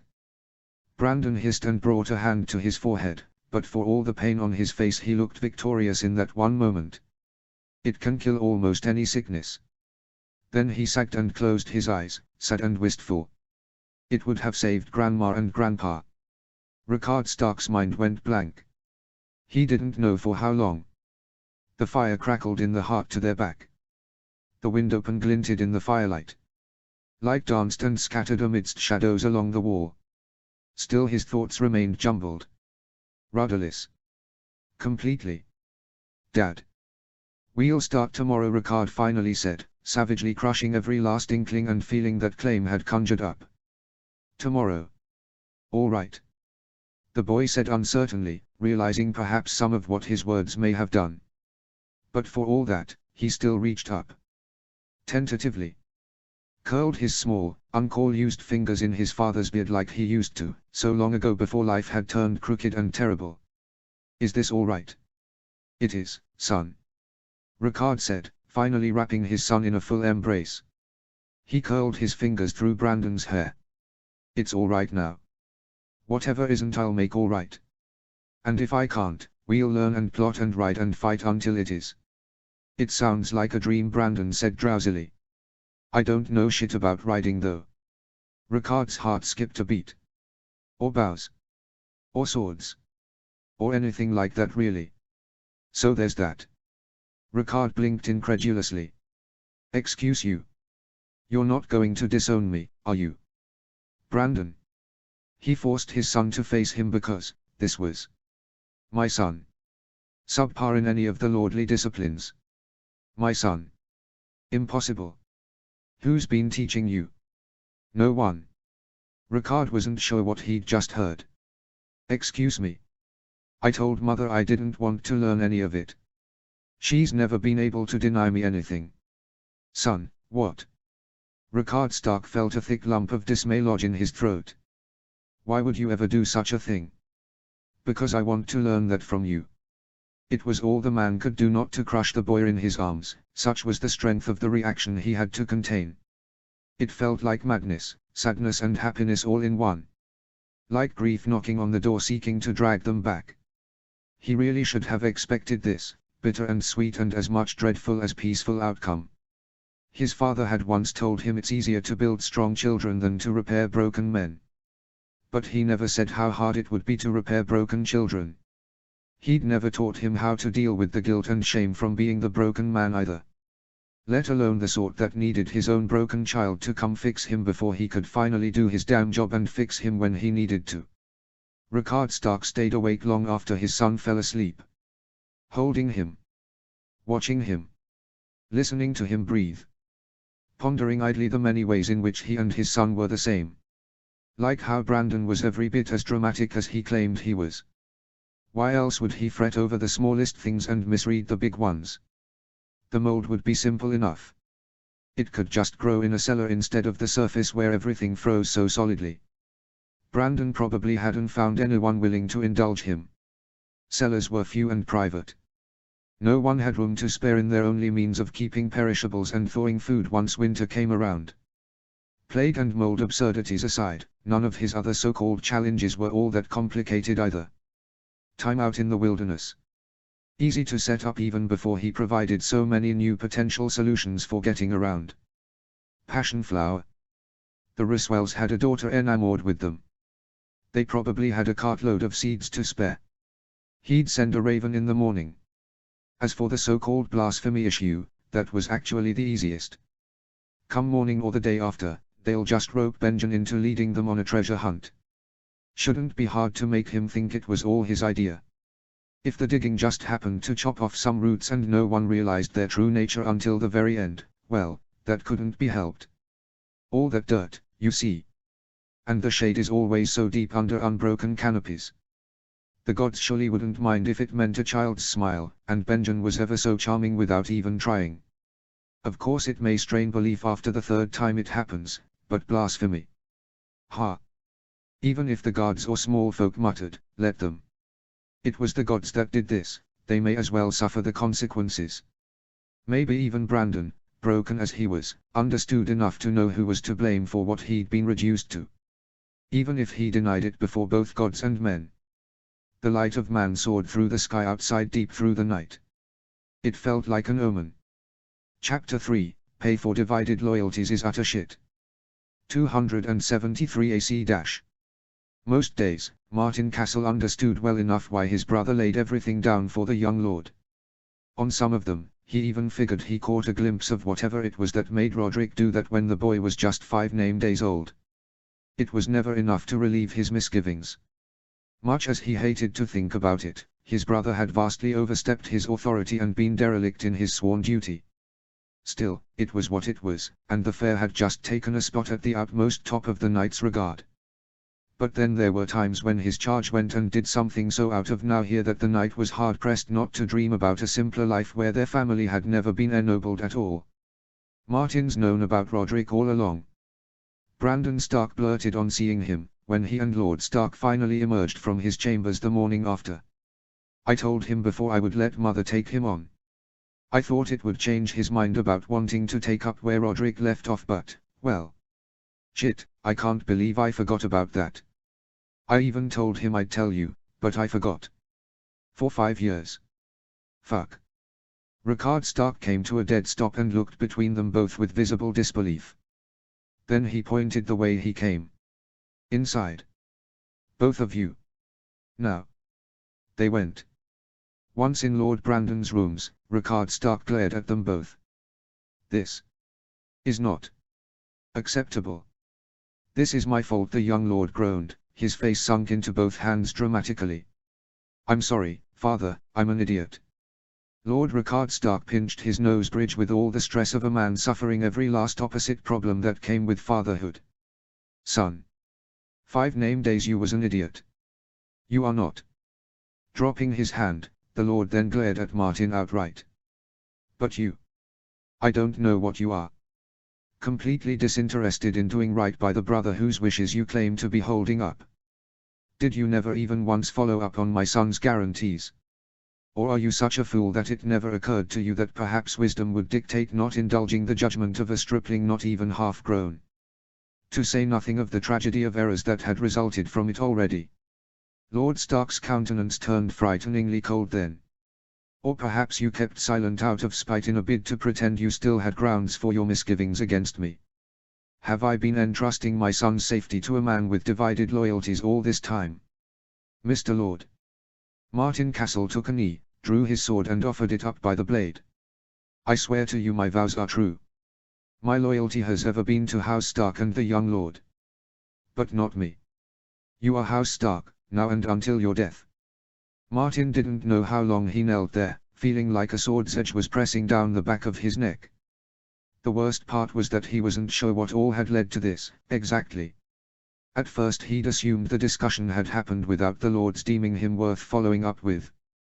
When he eventually realized otherwise, he just thought the young lord was putting it off because of everything else he had going on. Like he didn't think it was all that important anymore. Martin himself had eventually come to think the same. Gods, you Castles really are all fools. Get up. Martin Castle obeyed, resheathed his blade and tried not to show the dread he felt within. Rickard Stark showed no such restraint in his affront. Or his disappointment. You have kept critical things from me. Seemingly with no malice aforethought, but this speaks even more in your disfavor. The Lord sighed and rubbed shortly at his temple. It's things like this that have me convinced knighthood is a shit institution. It's like the oaths you swear completely drain your brains out through your ears. Why my forebears ever let that Andal tribe seep into the north is beyond me. Especially when we already have masters. Martin Castle was hard-pressed not to gape at the sudden forthright turn that his stern and unreadable lord had suddenly taken. Admittedly, he had just witnessed Lord Stark become 10 times as sanguine as he used to be over a single day just from spending time with his heir. Unfortunately, that didn't seem to have undone any of the Lord's increasingly harrowing skill at making you feel like an utter imbecile. Well, do you have nothing to say in your defense? My loyalty and service are and always have been yours, my lord. How unfortunate that I cannot believe you, seeing as you have such a keen secret-keeping ability but completely lack the judgment to know when to keep them and from whom. Least of all me rang like death bells over the sound of the hearth fire. That stung. Having his loyalty questioned would have been bad enough.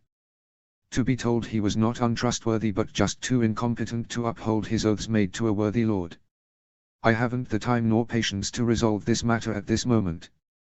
Until I do, your service to my heir is suspended. You may reprise your post in the guard rotation, but that is all. Dismissed. Martin nodded stiffly and spared his lords of his presence as quickly as decorum allowed. He had much to think about. The days that followed gave Castle a lot of time to do just that. He tried to explain himself. To himself. In hindsight. Then in spite of it. He told himself it was because it wasn't the place of a knight to speak out of turn. It didn't work. He had been working on the belief that his job was merely to protect and serve. Follow. Obey. It was exclusively the place of those above him to judge matters. All matters. That was why he served and why they ruled. In the end, his conclusions didn't change. Save maybe with regards to the particulars of Lord Ricard's words to him. The knight blamed the Maester for it. Lord Ricard had been nowhere near as backhanded as all that before that Southron came along. Then again, maybe it was just stress. Gods knew the young lord tested everyone's wits even when he wasn't having an off day. Even indirectly. Like when his lord father now called on him at feasts to give his opinion on this or that matter. As if he were learning as much as sharing what was being discussed. As Martin sat near the doors with the other guards on such occasions, the knight imagined he should feel affronted on his charge's behalf. But the young lord seemed to appreciate it. Especially when certain visitors had their own children ask the questions as a way to avoid displaying their own ignorance. Specifically, Lord Robard Sawin. And his son too. And their men. They ended up staying in Winterfell for a whole se'night while the locals taught them all about the new games and dishes and contraptions and traditions. All of whom seemed to have started breeding. Carvers and fishermen begat game peddlers, farmers and artisans conceived new recipes, hunters and stonemasons devised new ways of snow and ice building, there were even a bunch of youngsters working on a gigantic snowman that was hollow inside. A might titan of Winterfell, mad as it might sound. Amidst it all, the children of everyone had turned the retrieval of the sky lamps into an impromptu scavenger hunt. One that the newcomers and Winterfell's own guards once the younger Starks found out got roped into as soon as Lord Sawin's fire scare was allayed on account of hot air goes up, don't you know? There was something in there about air funnels and currents and how hot air going up sucked in everything from around it, but only after it goes and expands. The talk honestly went over Martin's head. Alas that the same couldn't be said about certain other parties on the other end of that conversation. Like Major Sawin, whose thinly veiled annoyance at being lumped in with the Anclebiters gave way to bemused deference far too quickly for Martin Castle's taste. He could easily have lived his whole life without knowing exactly why it took so little time to smell a fart. It was a mixed blessing that Martin only learned most else second-hand, busy as he was teaching skiing to the entire Winterfell Guard. On Lord Stark's orders, which were also delivered second-hand through the keep's steward. Master Anad Poole had given no hint that anything ill had been said about him, but it still cut him. The knight dedicated himself to the task in an attempt to bury his dismay at being kept at such arm's length. Even then it was slow going, but he managed to get a dozen of the men near enough to his level by the time the visiting lord and his retinue were to leave. It would allow him to delegate and get it done by the end of the moon turn even if he resumed his prior duties. Thankfully, he wasn't outright barred from contact with his charge in the meanwhile. In fact, there was even one development that opened entirely new opportunities. Youth. Went Major Sawin as he kissed the ground for the third and final time. What do they feed you guards in Winterfell? Fuck. Cheese and porridge. with the occasional side of sweets and meat on special occasions. None of which was as important as protecting his charge. The visiting noble didn't really think he'd let the young lord fall into the hands of a substandard teacher, did he? Or that Lord Ricard would entrust his heirs martial training to someone who wasn't worthy. 2 out of 3 indeed. Major Sawin picked himself up, wincing all the while. I'll get you next time. After a year or 3 to train up first, maybe. Even if he did, though, Martin wasn't worried. Whether or not he beat him, the man would still have to basically come first in what had become Winterfell's unofficial master-at-arms competition. The previous one had died to the same wasting sickness as the older Stark generation, and Lord Ricard didn't rush to replace him. Instead, he began training the guards himself. 1-on-1, then in pairs, then in threes and droves. He beat them black and blue and made them eat dust, then he took to drilling them for hours every other day. Later, he started assigning training partners, teams, and even held random melees with the ones who landed strikes on him. The only man who ever managed it reliably without a team of 2 backing him up at least had been Rodrik. But even he'd never scored clean points more than once every few days. Since the fair, though, the Lord had cut some of his drilling time in the yard in favor of training Lord Brandon. Which was about 3 years overdue in Martin's opinion, even with his knowledge of why. And it showed. The young lord's scattered mind never seemed to make an appearance once he had a weapon in hand, wooden or not, but he showed no special fighting talent. Seemed like they were finally finding out where the young lord wasn't preposterously gifted. Somehow, though, Martin had never really entertained the notion that it would be in this. Might be why the Maester spent so much time watching from his tower when Lord Brandon was out there. Maybe he shared everyone's disbelief. But it was true. He really is only just starting, isn't he? Lord Robard Sawin grunted from where he stood next to the bench where his son had just sat down. Let's pray time is all that was lost to this mysterious sickness. Martin stayed quiet as he waited for the rest of his blood to settle. Obvious as the attempt was to fish for information, it wasn't his place to speak unless called upon. Even when he would have liked to. Like now. Because that old saying about like father like son in this case could also well be true. Lord Ricard himself had been just a tad above average when he first took lordship. Even though he'd served in a war. But so many years never lapsing from this routine had made him an utter terror in the ring. Even when he wasn't using his favored weapon. And it wasn't like Lord Brandon was going out of his way to prove anything. Especially since they hadn't begun to figure out his favored weapon either. Which may or may not have something to do with how very visibly perplexed and offended the young lord seemed to now be turning with every form and practice swing that his father. Workout high is real. Lord Brandon shrieked all of a sudden, and wait, what? Are you serious?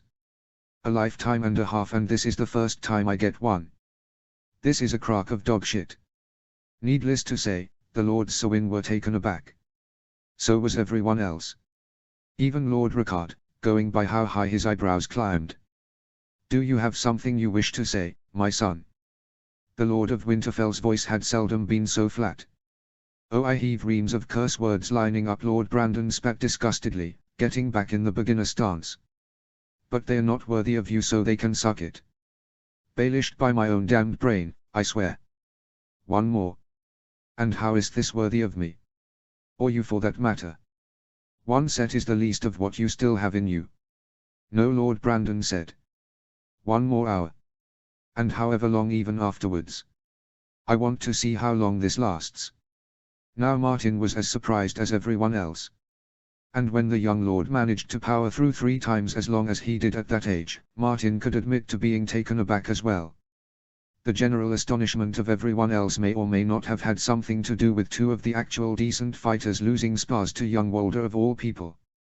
They got their own back and then some once they snapped out of their stupor, but still. At least the young lord was left a sweaty, trembling mess, barely able to stand by the end, and he'd certainly feel it for many days even with stretches. But as he heaved for breath and sweat dripped off his face despite the cold, Brandon Stark looked absolutely exhilarated. If this was any indication of the endurance he could build up to. Well now, Lord Robard Sawin said as he pointedly looked between his own son and the wobble-a-legged heir of his liege lord. If only we all could consistently show this kind of dedication. Major Sewin flushed with a mix of embarrassment and determination, and Martin Castle pointedly didn't think about what it meant that he and those above him thought the same damn way. The next morn, after Lord Sewin and his retinue left with a promise to hold a fair of their own in a moon turn's time to which House Stark would be invited and given the place of highest honor, of course the knight was finally summoned into Lord Ricard's presence once again. Seeing as you are so good at keeping secrets but lack the judgment to know from whom not to keep them or what all to do with them, I will be deciding from now on what confidences you get to keep. The matter of your divided loyalties would normally make even this impossible, but since it involves my heir whom I do trust, I am willing to handle things through him while you use this last opportunity to resolve whatever this is. But there is a condition: you will swear your sword directly to him. I trust that is a reasonable way to settle this matter. If you refuse, neither you nor your family will directly serve House Stark any longer. Decide now. Martin Castle imagined it could have felt shameful. Perhaps humiliating. At the very least discomforting, if nothing else. But as he knelt and swore his new oaths, he only felt relief. Well, that and a glimmer of amusement at Lord Brandon wearing a permanent grimace of pain courtesy of how far he'd pushed himself.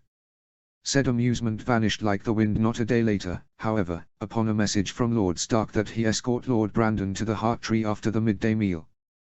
Then the relief also gave way to outright disquiet on arrival. Lord Stark was waiting for them, back turned and hands clasped behind him. The sword ice stood erect to his left, driven tip first into the earth. A wide, covered bowl of wood sat next to it, white and old and weathered. For years I've thought of chopping down this thing. Lord Brandon practically stumbled and Martin came to a halt as well. The world seemed to waver sinisterly at the impossible claim. Ever since you fell, I was convinced the gods were what hurt you. That this tree was what hurt you. But now you say it's what will save you. The young lord hesitated, then forced down all the pain he still felt since the yard and walked to stand next to his father. Lord Stark briefly laid a hand on his son's head the moment he was in reach, but just as soon withdrew. He did not look away from the face of the weirwood. And as they stood there amidst red leaves and fallen snow that gleamed under straight sun rays, they looked like kings of winter come again, newly ordained, strong and firm and perfectly reflected in the pool of black water. Father, what do you know about the Pact of Ice and Fire? It didn't take seeing his face to know Lord Brandon had been blindsided, but he rallied quickly. It was the alliance arranged between houses Stark and Targaryen when Prince Jaehaerys flew to Winterfell on behalf of Queen Rhaenyra during the Dance of Dragons. That's what Cregan demanded of Prince Jaehaerys, yes. Jaehaerys secretly married Lord Cregan Stark's bastard sister Sarah Snow. Then it was agreed that a firstborn Targaryen princess would marry into the main branch of House Stark. At the time, that meant the firstborn daughter of Jaehaerys would marry Cregan's heir. It would have served House Stark well, but I didn't summon you here for that particular jar of worms. Can you tell me what all doesn't fit in this picture that Septons and Maestas love to pretend not to deride? The young lord thought about an answer. He thought for quite some time. I guess not. It's in the name, my son. Targaryens have ever been in bed with their own drama, but we are not like that. And yet it was Lord Cregan himself who gave it the name it has. Do you know why? The answer lies in the words by which Torrhen turned back the dragons. The answer lies in the words by which all Northern lords swear fealty to House Stark. The answer is that Cregan was just the latest in our line who thought the Pact's words might not have to remain so starkly empty. Empty as they've been since the Pact's first and only lasting embodiment was broken 6,000 years ago and we were left forsworn. Martin Castle felt rooted to his spot even as he thought the faintest breeze would blow him away. Where once there was relief in his continued duty, now there began entirely new dread. The Storm Kings defeated the Andals and even forced those who settled their lands to swear fealty, yet House Durrandon converted to the Seven despite their victory. The Gardener Kings and Hightowers were among the first to welcome the invaders with open arms afterwards.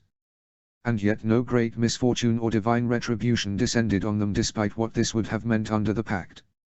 Despite the Andals' crimes against the forests and the children, with whom the Reach had been closely allied until the generation immediately preceding the Three Sages. Indeed, the Gardeners and Hightowers kept their lands and their power. Even expanded them and their wealth almost constantly until the Targaryens came swooping in. What does that tell you? Lord Brandon slowly turned to look up at his father even as Rickard Stark never broke his stare with the face on the tree. You said we were left forsworn. Oh yes, and it happened much earlier than those times, nearly at the beginning of the Andal migration. Rickard Stark's voice was flat and heavy with 6,000 years of disdain and recrimination. The legend of King Tristaifer Formud is wholly true as written, up to and including the entirely unchallenged and untroubled alliance of 7 different Andal kings and their respective hosts. Precisely the sort of conspiracy that Green Seers were supposed to see and undermine from its inception. Even a bloody skin changer could have done it, what with the Andals so very conveniently suborning our own Maestus Ravens to coordinate. And yet not only did that not occur, but Tristaifer wasn't even warned about the 7-fold assault until the very end. How very convenient for the invaders, wasn't it? What an end to the pact that must have been. The pact that had seen Westeros survive and thrive through the long night and over 4,000 years. Secret Keeper, Martin thought faintly. Rickard Stark finally turned from the tree to his son, but his voice only grew harsher with scorn and ill will born of old. It was the children of the forest who broke the pact, my son. Not the first men. Not us. The reasons are lost to time. They could have been as serious as a mass plague that drove them to insanity. Or it could have been as petty as to begrudge Mudd's failure to break the Andals despite winning 99 battles for our side almost unaided. In the end it matters not. They are the ones disgraced. They are the Oathbreakers. The shadows of leaves played on the Lord Stark's faces. The godswood gleamed grimly in the sun and snow. And as a breeze wafted midst red leaves and white branches, the gods of earth, stone and tree seemed to whisper truth. Father, said the young lord, realizing something that skittered at the edge of Martin's thoughts like some terrible damnation that why did the children of the forest retreat beyond the wall? It does sound poetic, doesn't it? The Lord's voice was as stark as his name. The most disgraced of our friends, gone to wallow with the most disgraced of our enemies. Or perhaps the children of summer set themselves in league with the fell ones of winter once no longer strong. But life is no song or story. Your answer is in front of you. You know it already. They were Oathbreakers. Brandon Stark murmured. And they were treated like Oathbreakers. Weren't they? The Isle of Faces is as much a refuge as a prison these days. There were all too few Oathkeepers among the children and green men. The Red Kings sought to sell the north to the Andals, so we broke their power and slew the Oathbreakers who'd sought refuge with them. The Crannog men didn't inherit the neck from the children, they took it in our name. That and much more took place over the many centuries. It was a long, drawn-out enmity. Terrible and unrelenting. Oathbreakers are damned in the eyes of the gods, it would be said. Punishment must fit the crime, they said. There has never been a shortage of men willing to become instruments of divine damnation. More so upon those they see as cowards and traitors. Likewise, there are always those who would climb chaos like a ladder to seize what they consider greatness for themselves. The Lord's voice changed then. Grim rather than spiteful. Somber more than cruel. It was our house's burden to pull our people back out of the depths of hatred, blood rights, barbarism and cannibalism they sometimes descended in. We didn't always carry it well, but we carried it all the same. On the whole, I'd say we did well more than we didn't by the end. The direwolves came to us all by themselves. The North united under us, we who upheld the oaths broken even by the gods' emissaries.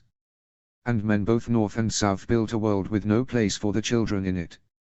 The deathly quiet of an upturned lifetime of beliefs descended upon the glade as Rickard Stark moved to his sword. The man turned to face his son, knelt down, picked up the bowl and removed the sheet of linen on top before setting it on the ground between them. There was a knife sticking out of it, but the white paste inside didn't tell Martin anything, and yet Lord Brandon was left speechless at the sight. It turns out there are certain books that Starks of the main line are supposed to transcribe every generation, to ensure that the knowledge inside is not lost to time. They've been left to rot since before Cregan's time. I can only assume the knowledge of them was lost during that whole succession debacle against his power-hungry uncle. I almost didn't find them. I didn't even know to look for them. Turns out it's enough that I searched for anything, though, now that I recognize what's in front of me. Lord Stark's voice grew soft then, his eyes weighed with something Martin couldn't fathom. In truth they are just stories and legends that ancient Starks gathered and wrote down. But recent events have me believing some of the things between the lines. I doubt I understood well enough everything implied there, especially the parts in the old tongue. But one thing sticks out. Men and children cannot interbreed, and yet somehow we've taken their powers unto ourselves. I don't know by what means. Right of oath. Right of blood, right of conquest. All three. Or perhaps none. I don't know. My eyes can't see clearly enough. But all this is probably clear as day to yours. Isn't it? The young lord stared at the white paste as if spellbound. I